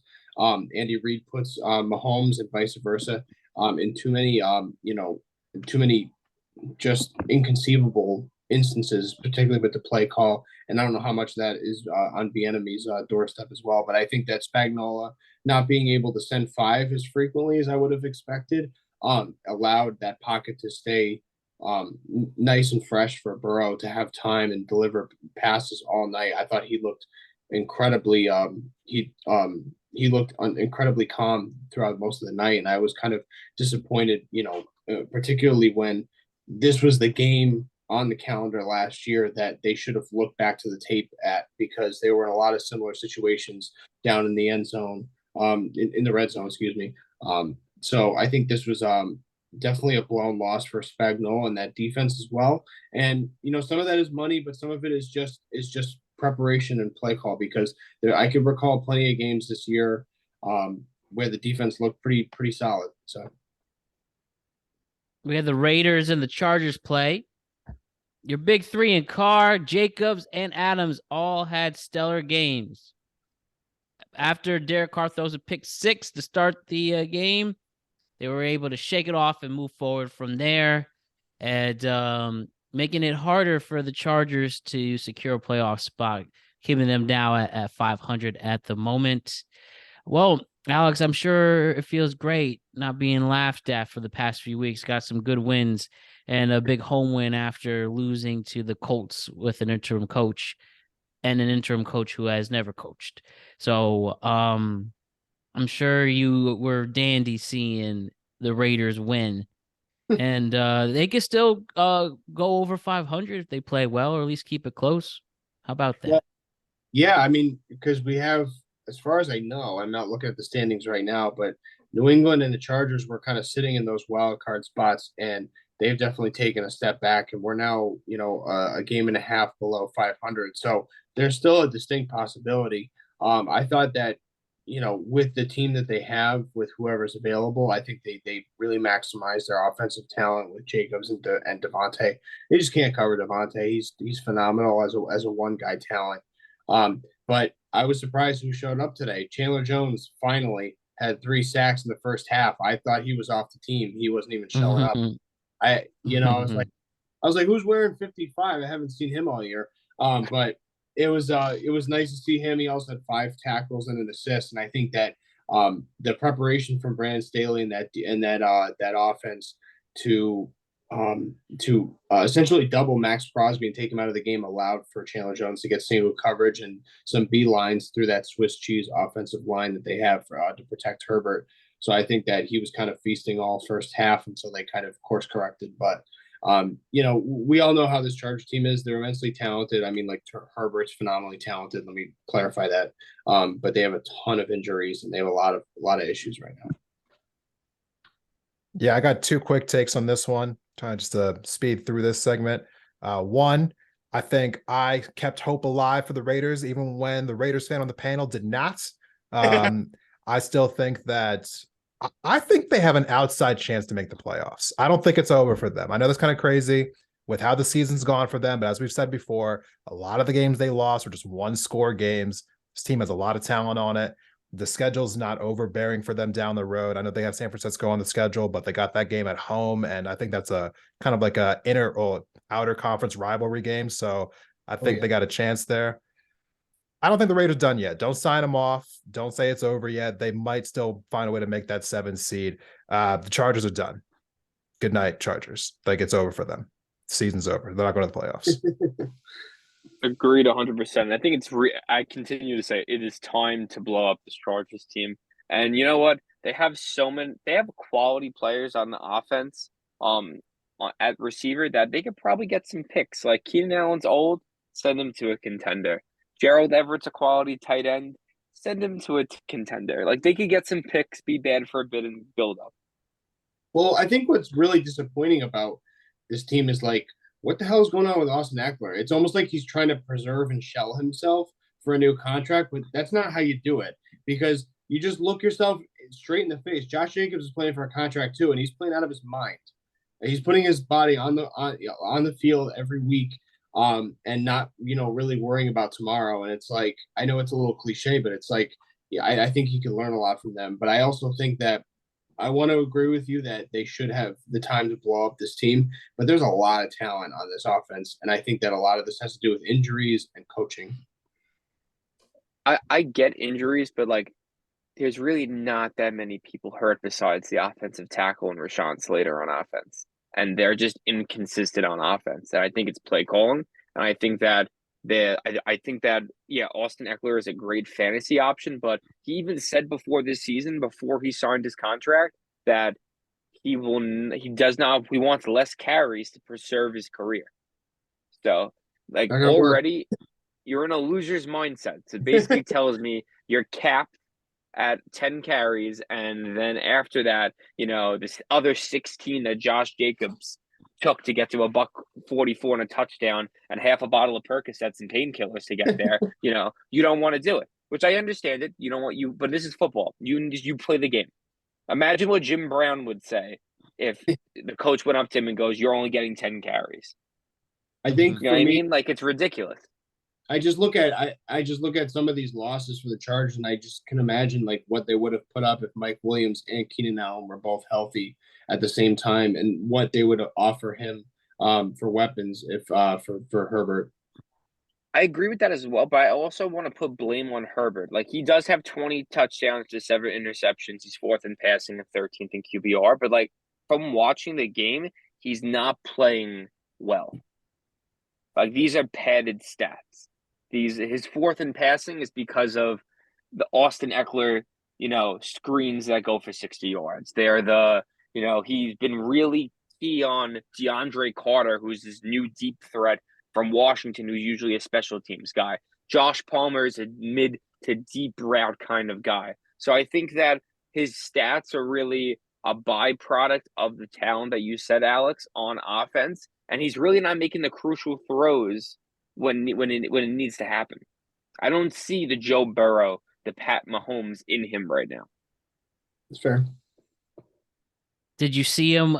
Did you see it last week when the Dallas Cowboys just destroyed the Colts with Dak Prescott getting 3 touchdowns and stuff like that, and scoring 33 points in the fourth quarter alone, where it seemed all the running backs were stars and the wide receivers were clicking, and the Colts ran out of gas clearly. But we talk about Dallas being good. We know that they are right up there with Philadelphia and stuff like that. The one thing in the major story in this with Dallas is if Odell Beckham is going there, it seems to be in the Odell Beckham sweepstakes that he is going to choose Dallas if Dallas is interested in him. There was a report that pending a physical, that they felt that he was not making progress off his ACL injury, and it likely would be not until next season, the start of the 2023 year, is when you'll actually see him play. Now, having said that, should Dallas sign him anyways for next year? We'll give it to the Cowboys fan to comment. I don't think they should sign him just because I think we're good the way we are. We have our weapons. We have we know our game. When you put a diva into a locker room, it could end really bad.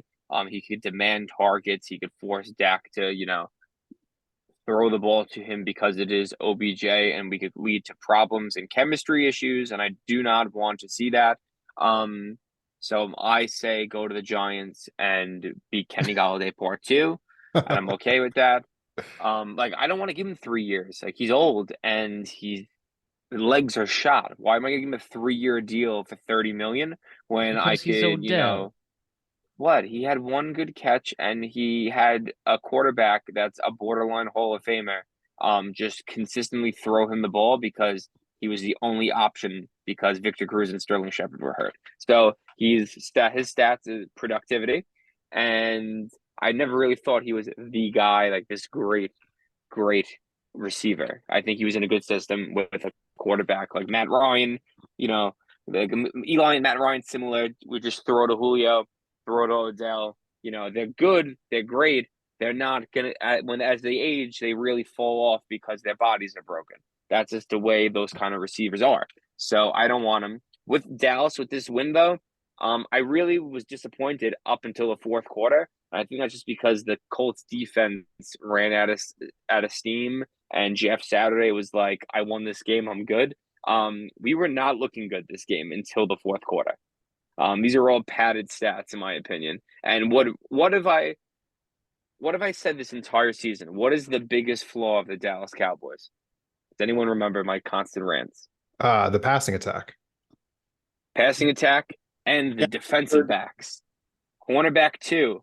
We have no cornerback 2. We just lost our cornerback 2 in an Achilles injury, and now have a rookie playing cornerback 2 and a third-year guy that's just on special teams being cornerback 3. This is the worst thing that could happen. I'm actually, every week I'm like, oh, I'm nervous for Dallas.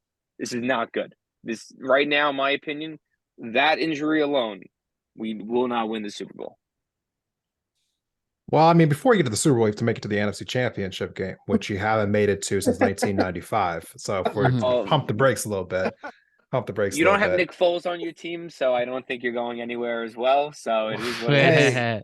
Eagles have been at the NFC Championship game 6 times since the Cowboys have been there. So I mean, ancient history a little bit. You gotta calm down. Were you even born at that moment? I wasn't. Like, were you alive for that? Yeah, but see, that's why I'm a humble Cowboy fan, though. I grew up watching Tony Romo give his entire body to a team that had weapons and no defense. Brian, humble Cowboys fan is like a unicorn. It doesn't exist. I want to say this though. I've been watching the Cowboys. I started watching, I think, football consistently. I think maybe around the time you were born, Brian. Yeah. The entire time that I've been watching football, this is the best Cowboys team I've ever seen. So I fully expect them to, depending on how the matchups play out in the playoffs, because you never know how the seeding's going to work out, but I expect them to be in the NFC Championship game against the Eagles. I really do. And I think it could be the greatest day ever, because that'd be the greatest way to defeat the Cowboys, in my personal opinion. But no, I think the Cowboys, they have a really good team. I know that you're losing your second cornerback. You lost your nickel earlier in the year. You still have that your best tackle who's coming off injury right now. It sounds like he's coming back this week, though, that he's coming back to practice. Yeah. So, I mean, yeah, if OBJ went to the Cowboys, I think it would be scary because they wouldn't need him to be the number one because you have CeeDee Lamb. So I think he gets exposed as a guy with two ACL tears to the same knee. Yeah, you get exposed as a number one option, which is why I think if he goes back to New York, it's going to be bad for him.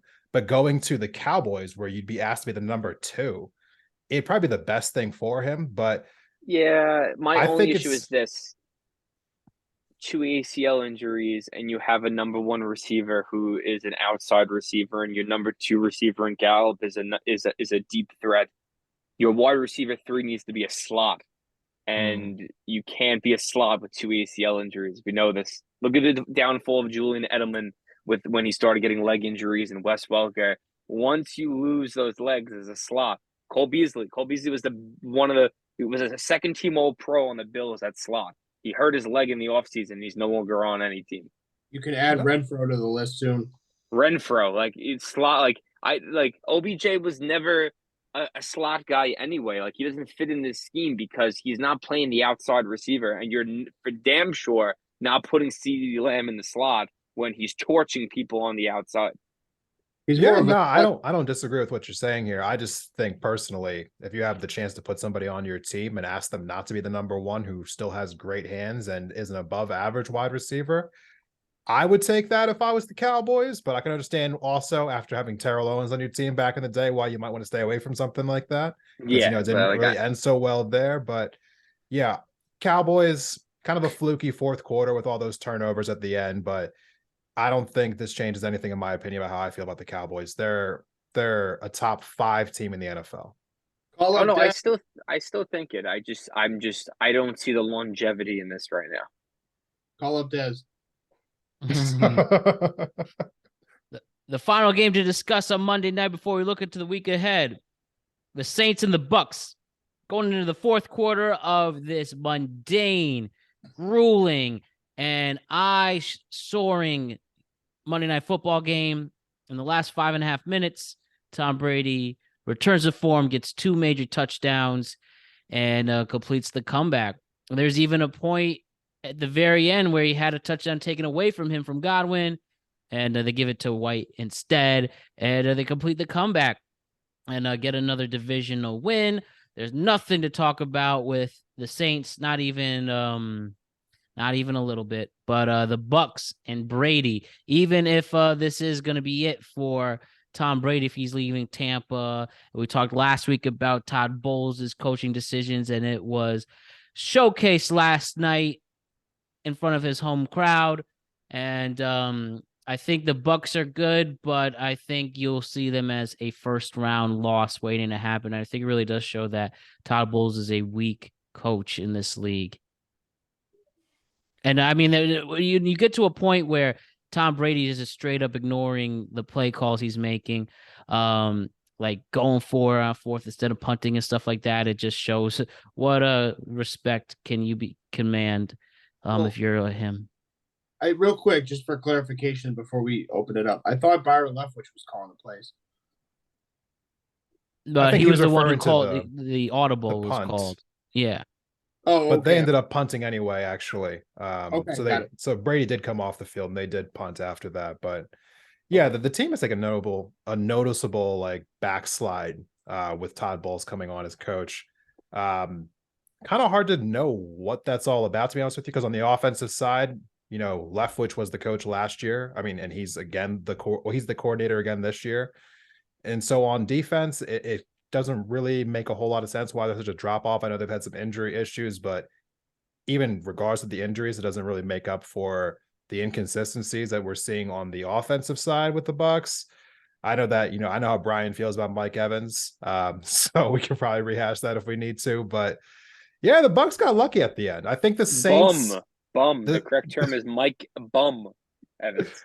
The Saints started playing this like prevent defense those last 2 drives and allowed Brady to basically take all these easy underneath throws all the way to the end zone like 2 times in a row. So I think they gifted the Bucks this game.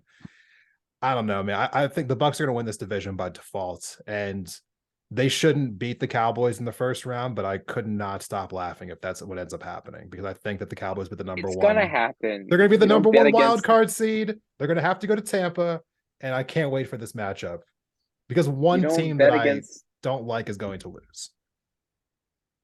You don't bet against Tom Brady ever. It's like you don't bet against Tom Brady. You don't bet against Steph Curry, and you don't bet against Tom Brady against Dallas. Like in Tampa, like he has the number. Like that loss is so embarrassing now as the season goes on. What I really come down to is I like Bowles. I think the defense is hurt, and it's aging as well. It's an older defense. I was looking at it, and all these guys are at or near 30, except like Vita Vea and like is Levante David 30? Levante David's 32. Like they're old, they're a little slower. There's always, we look at the Saints having a defensive coordinator go into the head coach position. Alex, you mentioned this a few weeks ago. I think it's the same thing. There's a loss there. I think the offensive line is broken, and this is the issues that they have. I really don't think it's coaching. I just think it's that it's just poor management. It's more of a GM issue. It's poor player personnel, player management on this team. Like this, they could have been put in a better situation. They could have gone what you need with Tom Brady. You should have known after a guy retired and 2 people left in free agency that you need to get offensive linemen and draft them. Like this should have been known. We should have like a greatest hits like lines at the end of the season for the podcast. Like you don't bet against blank blank blank. So it could be like you don't bet against Kirk Cousins at 1:00 on Sunday. You don't bet against Brady. You don't bet against the Cowboys' ego. Like all this hilarious stuff. But I think you guys are absolutely right. Like Tampa's just winning off virtue of being in the worst division. I think they have a lot of problems, coaching level, injuries, the whole thing. And one name we haven't mentioned yet is the center Ryan Jensen being out is definitely a big loss. I think that Brady probably sets his sights for San Fran in the offseason if they're willing to have him. But I thought that this game, you could really just boil it down to the 44-yard penalty by Adebo at coming down, in the 2-minute drill. So I thought that this was just shortcomings of a backup quarterback on the road in a hostile environment. And, they may lose the next 2 games and still get in the playoffs. So we'll see. All right, let's look at the week ahead, guys. Let's start with Thursday night at opening at -6. Vegas taking on the Rams in Los Angeles. Where do we see this going? The Raiders. Mm-hmm. Yes, I agree with you, Brian. I think the Raiders will continue their winning ways, and it'll be nice to see. But I don't think Baker Mayfield will start. It would be quite a turnaround to get signed on Tuesday and then start on Thursday. So whoever they're deciding to throw out there for Los Angeles, it will not be good enough against the Raiders. I love the Raiders at home, and the Rams have no offense, so definitely give me the Raiders at home. Okay. Well, I can't go against my heart for 1 week, so I'll join you. Yeah, I mean, how embarrassing it's going to be when the Rams show up and they just look into the stands and all they see is black. Mm-hmm. Oh yeah, Especially for a team who used to be in that city. Oh, absolutely. Yeah. There's more Raiders and Niners fans in all of California than there are Chargers or Rams. In the whole world. Oh yeah. In the whole world, exactly. So we have the Bills and the Jets. The Jets are going up to Orchard Park in a crucial division game. The 7-5 Jets against the 9-3 Bills. Buffalo's actually opening at -9.5. Trap. Where do we see this going? Really? You see this as a trap game? You think that Mike White can pull off this upset? I think the Jets are good enough to make this. I think the trap is the point spread. I don't think it's going to be a blowout. I think the Bills win a close one. I see this as like 24-21 type win for the Bills. I really do think the Jets will take a step up with Mike White at quarterback, but you can't count out the fact that the Bills have the two best players on the field at all times when they have Stephon Diggs and Josh Allen out there. Yep. I think it's going to. Sorry, Alex, you first. No, you go. Go, please. Oh, okay. Ladies first. Perfect. So I think Bills get out. I think they get out early. They got the motivation of the home crowd, and I think that this game gets tight in the second half. Just by virtue of a bitter divisional rivalry. I think that Desmond's right. The spread is misleading. I think it'll probably be closer to 3 than it is 9. I think that the Bills defense is playing a poor man's version of their offense. In Zach Wilson, Zonovan Knight, and that receiving trio that the Jets have. I think that the Bills defense is going to have a hard time with Garrett Wilson, Corey Davis, and Elijah Moore, and Denzel Mims. I think it's going to be a struggle for them. I think it's going to open up lanes for the run game when they have to pull an extra guy out and play nickel and not stack the box. And I think the Jets have a legit shot at winning. I think this is going to be like a 31-28 game right down to the final 2 minutes, just like it was the last time. All right. Good stuff. Good stuff. The Eagles are going to MetLife Stadium to play the New York Football Giants, and with that, they open at -7. I am the Giants fan here. My other one's off doing something. And with this, the cold hard reality is it would be a tough victory. Do I expect them to play a close game? No, I don't. Do I expect them, despite the weakness of the pass rush of the Eagles? I still think Saquon will just have some difficulty.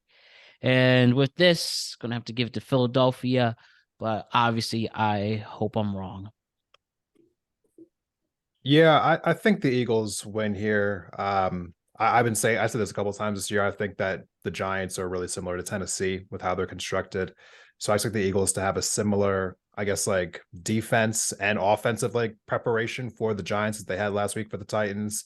I think the Eagles are going to win by about 10 here. I'd say it's a 24-14 kind of a game. I agree. The only thing that might keep the game close is if Saquon has, a 70-yard rush with a touchdown. So we got to always rely on that boom by him. I think the only way the Giants can keep it close is if they have kind of if they enact some kind of special teams play or like a big pick or something. So as long as Philly just keeps it a conservative offense and they stay out of their own way, they should have this game in the bag by the end of the third quarter. In a battle of Ohio, we have Cleveland against Cincinnati. Cleveland is going to Cincy. The spread is -6 even. Where do we see this going? The Bengals are going to continue with their winning ways. And with Deshaun Watson playing a much more legitimate franchise this year, he and the Browns will crumble. I see a blowout. Cincinnati at home, I would say probably 2 touchdowns, to be honest. Yeah, I agree with that. Nothing else said. It's interesting. Some teams have the other team's number. Jacksonville has lost 10 times in a row to the Texans. The Rams have lost 9 times in a row to the Rams. I think I said that wrong. Rams. Yeah, the Rams have lost 9 times in a row to the 49ers. That's what I meant to say there. And Joe Burrow has never beaten the Browns. The Browns have won 5 in a row against the Bengals, and sometimes another team just has another team's number. Browns. Good points. Hey. Now, right here, we have the Texans and the Cowboys in another in-state battle in Houston versus Dallas. And the spread here at home, -17 points. This is such a blowout. The Dallas Cowboys are playing at 1 p.m. That's how you know. I think this is quite obvious, even if that spread is ambitious, but I think Dallas will win easily. I agree. I think they'll win. I think it will be closer than the spread just because of I always count this as like a divisional round when they play Houston. They always play a close game. If you remember the Deshaun Watson years, they were always close games. So I expect it to be when I say close, just because of how bad the Texans are, like 28-10 game. Okay. I think Texans cover. I think if we're placing bets, I think Texans cover. Texans lose, but they cover. The tank will come out at some point during the game here. Oh my! You're gonna roll it out on the 50. Good game of Texas Hold'em. Yeah, I mean, I don't know. I expect this to be a rout, but like Brian said, I think they'll probably throw in the towel like mid third quarter, so it may get a little closer incrementally, but until the end of the game. But this is going to be a stinker. Now, how about this? The Vikings at 10-2 are going to Detroit, who are 5-7. Yet Detroit is actually a favorite in this -2.5. Wow. With this interesting spread, where do you see this going? I really want to pick the Lions. I really do. And so I'm going to. I'm picking the Lions because you know what? I'm done with Kirk Cousins. This team is so overrated. The Vikings are overrated. It is about time that they take a few notches down. Like they don't deserve to be 10-2. The Lions are the number 6 scoring offense in the league. The Vikings defense is atrocious. They let a Jets offense, which no offense to the Jets, not that good. Let them run up and down the field on them. The Detroit has a legit offense. They'll find a way to finally not be the Lions and find a way to lose. They're going to find a way to win this game. They beat the Vikings this week. I'm actually going to join your camp on that one, especially with the momentum Detroit has had lately. And if they can't keep it close, and if the Vikings are having a hard time containing some certain offenses like the Jets, like Dallas, for instance, when you play another legit offense like Detroit, that will speak volumes. My heart says go with the Lions because they're a great story right now and they're winning. They're 4-1, like Desmond said earlier. But we already went over this. You don't bet against Kirk Cousins at 1:00. I'm not doing it. I'm not doing it. They're gonna win by a field goal in a tough one. Okay. So Tennessee and Jacksonville. Jacksonville's going to Tennessee. Tennessee's opening at -3.5 in Nashville. I say that the Titans are going to get back to some winning ways, and it's going to be a close one, though. As we've mentioned, Jacksonville has a hard time closing games. We don't know Trevor Lawrence's status going into this week. I think that plays a factor. And slow games from the running game for Jacksonville, I think, should be discussed and noticed as well. So with that, let's go with Tennessee winning and covering. I'm taking the Jaguars. I think that the Titans are on a slide, and I think it's caught up. I think that the Titans have a possibility of not making the playoffs or winning their division. I think that Jacksonville could pull something out right now if they beat. I think Jacksonville could beat the Titans twice. They have the Titans twice on their schedule. I think the offense is too good for this Titans defense, and it's not played well of recent. They play the Jets and Texans. It's a hard game, but it's doable. I think they have a shot. I agree. I was on the same thought process that you're on. I think that Titans are going to have a letdown this week. I think they probably think they're going to win this division. So I think they walk into this game kind of, just expecting to beat the Jags. And I think the Jags are going to catch them off guard. And the Jags are playing with house money. And the Titans got exposed this past week. And I think, with the NFL being a copycat league, Jaguars are going to take that Eagles tape and they're going to see how they shut down Derrick Henry. Jags. So I'll take the contrarian position again, and I will say that Tennessee comes home and wins an unwatchable, stinker, nasty game, 13-10. Baltimore is going to the Steel City with the Ravens against the Steelers. Steelers are actually opening at -2.5. Probably know why with the Lamar Jackson injury. With that spread, are they going to win this game or lose?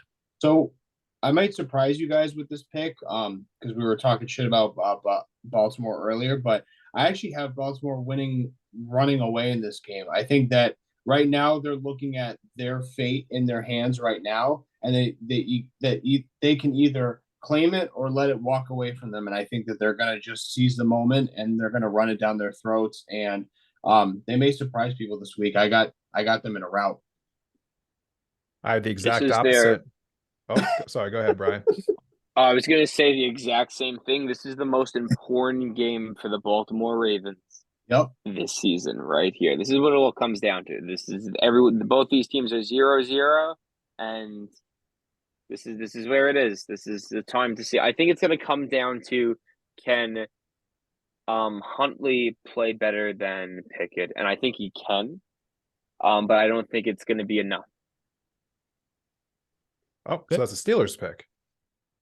I think the Steelers win, but I think that Huntley has a great. I think the Steelers win, but I think that the Huntley has a great game and proves that he will be the future quarterback of the Baltimore Ravens. No. So almost like a Heineke situation for Washington. I do think that the Steelers have a good defense, and Huntley against a good Broncos defense last week struggled. Lamar's not going to be out there. The Ravens offense isn't that good anyway. Steelers aren't a great team, but these are always tough games. Steelers are at home. I like the Steelers by 10. Wow. Sweet. Got a mix here. Got a good mix. What do you got, Matt? For Baltimore and Pittsburgh, I think Lamar Jackson will be missed.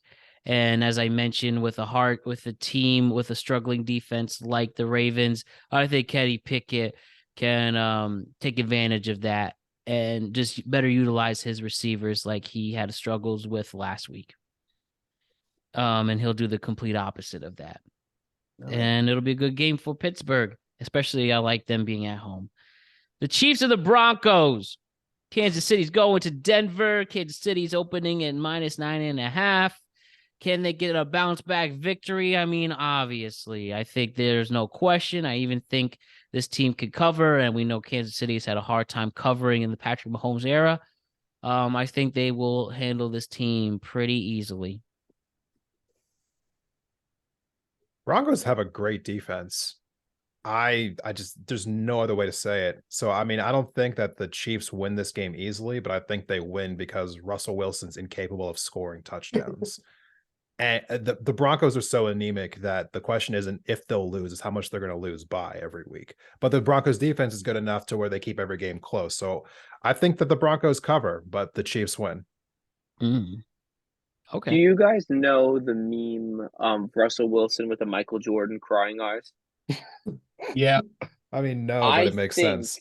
Yes, but I legitimately think that but- Russell Wilson might cry this game and quit football.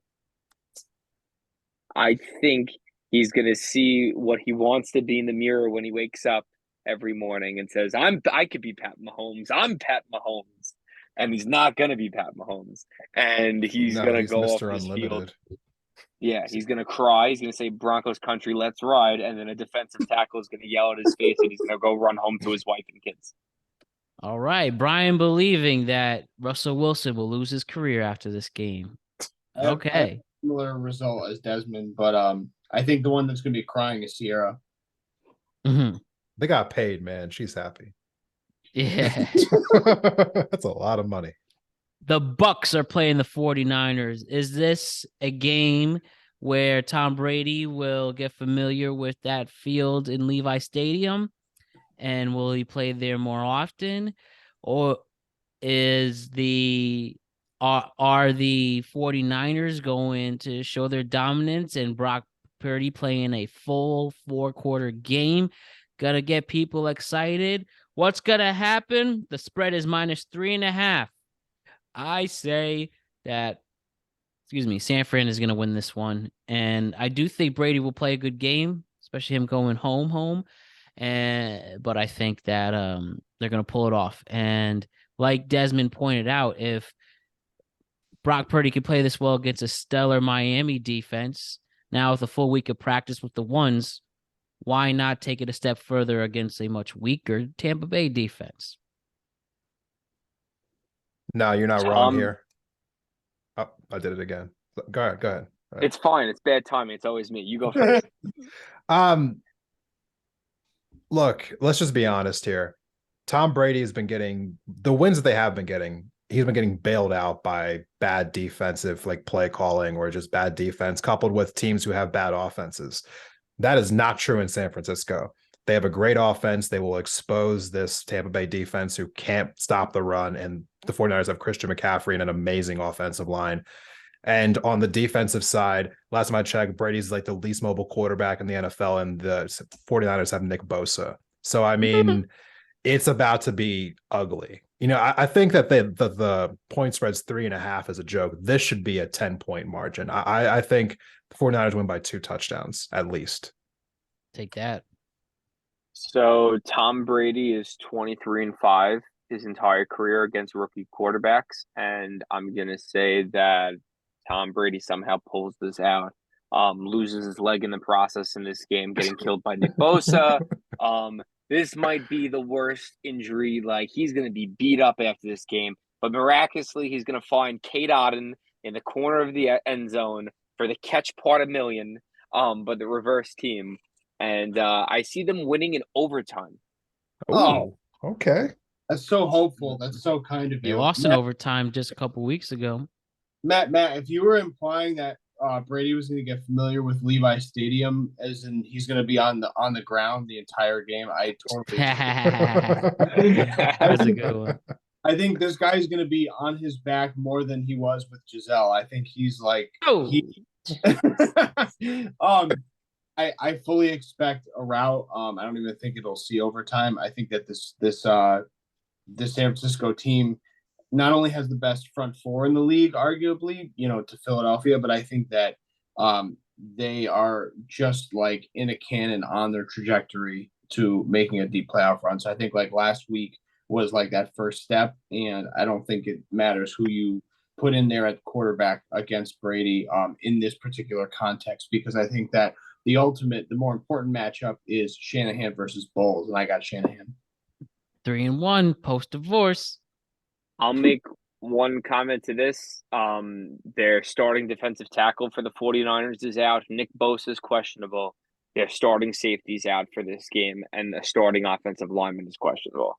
So they got 4 key injuries right now, again, that could really play a factor.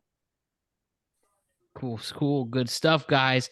We have the Seahawks going up against the Panthers. Panthers are going out to Seattle. Seattle is -3.5. Even though the Panthers have quietly not been a laughingstock anymore. Sam Darnold's coming back after a bye week. I'm gonna go with the Panthers on this one. I think Sam Darnold's gonna have another good game. I think he's gonna overhype people. And I think Kenneth Walker is going to have another bad game. And I think this is just going to be a matter of who's outplaying who. And I just have a good feeling about Sam Darnold. I don't know what it is. I'm just going to go with that. I could not agree more with you. I think Sam Darnold, I've been told by all my Jets friends, got the rawest deal in sports history. Given the keys to a crazy media franchise with maybe the worst coach in the history of the game outside Josh McDaniel and Jeff Fisher. And, he got ran out of, Adam Gase. And he got ruined, and he's on his redemption now. They brought in Baker, and now he's trying to prove it. And the running game for them is humming, and they do have weapons. And I think that Seattle has consistently played well, and so is Geno Smith. And they're due for a down game when they need a win, and this seems like it. The Panthers are terrible on the road. The Panthers have 4 wins this season. None of them have been on the road. They've only left the Eastern time zone once. Everyone goes up to Seattle and has a bad game against a team who has the 5th best offense in the league. Seattle by 2 touchdowns, guys. I'm sorry. Yeah, I think you guys are overreading this. When I say you guys, I mean Brian and Matt. I think that Seattle wins by at least 2 touchdowns. I don't even think it's that close. I have hope. That's it. I just want to see Sam Darnold actually be a good quarterback. He needs to leave Carolina. We were saying earlier about like the Ravens not having a good offense in like forever, right? They have a culture of bad offense. Have the Panthers ever had a good offense in their entire franchise history, other than Cam Newton just being a freak athlete? And Jake Delhomme. That's like a decade, though. That's like a decade. It was like 6 him- years, and then he got too injured to continue to function. I don't know him, Greg Olson, Smith Jr. You know, we have Ted Ginn, Curtis Samuel. Ted I could go to Ginn, no, Delhomme. you could stop there. I mean, Pro Bowler. You could go back to Delhomme. They had ridiculous receivers. I mean, 6 receivers make the Pro Bowl every year, though. Yeah, true. Mac Evans. Dolphins are going to play the Chargers on Sunday night. Miami opening at -3. I think Miami's going to take this one, and they're going to put a nail in the coffin for the Chargers season. Agreed. Yeah, I agree as well. I think it's a close game though, like a 1-score game. The Chargers, they lose these games, but they find a way to keep them close. I think it's like a 7-point win for the Dolphins. Oh no, I see a blowout by Miami. I think that this is kind of the similar assessment that I had with my prediction with the Ravens. I think that they recognize and know the moment and what's on the line, and I think that Miami leaves them no room for breathing. I think that they're going to blow them out. This will be a weird one. Monday night, Patriots versus the Cardinals. It seems to be almost a pick 'em. New England's only opening at -1. I think probably the team I hate the most is the Cardinals right now. I think they should have played so much better this season than where they are at this point. And I just believe that if this was a game that the Patriots can really bounce back and keep their season alive or their hopes alive, this is the Monday night game that they need. I think Bill Belichick will not give any mercy to the Cardinals, and he's going to embarrass them in their home field. So no one should care about this game. It's like a waste to watch, in my opinion. It's going to be boring. But I think the Pats will win just because they have to win to keep themselves alive. And, I hope J.J. Watt has a good game as always. It's J.J. Watt, good guy. Let him have a few sacks. So, yeah, I think Pats by, I don't know, touchdown. What an ugly game. But, I really think that we should find a way to start flexing some of these Monday night games. I know it's not as simple because you got to, maybe if they did it 2 weeks in advance, you can look down the stream and be like, oh, that Monday night game's going to suck. Let's get that out of there because this sucks. Cardinals, because of the fact that New England's offense can't seem to figure out how to manage itself. And, regardless of all the issues that the Cardinals have, DeAndre Hopkins is like a touchdown by himself. I think the Cardinals find a way to win what should be an ugly game. I think when you give both franchises 10 days plus off, I think that favors Belichick. So somehow, some way, he's going to be able to muster more points than Arizona, but it's going to be unwatchable. How about that? All right, gentlemen. We have another great week of football ahead. May you all have a good weekend, and I'll see you in a week. That's Desmond, Bryan, and Alex. Thank you so much, gentlemen. Cheers. Have a good night, everyone. Peace. Take care.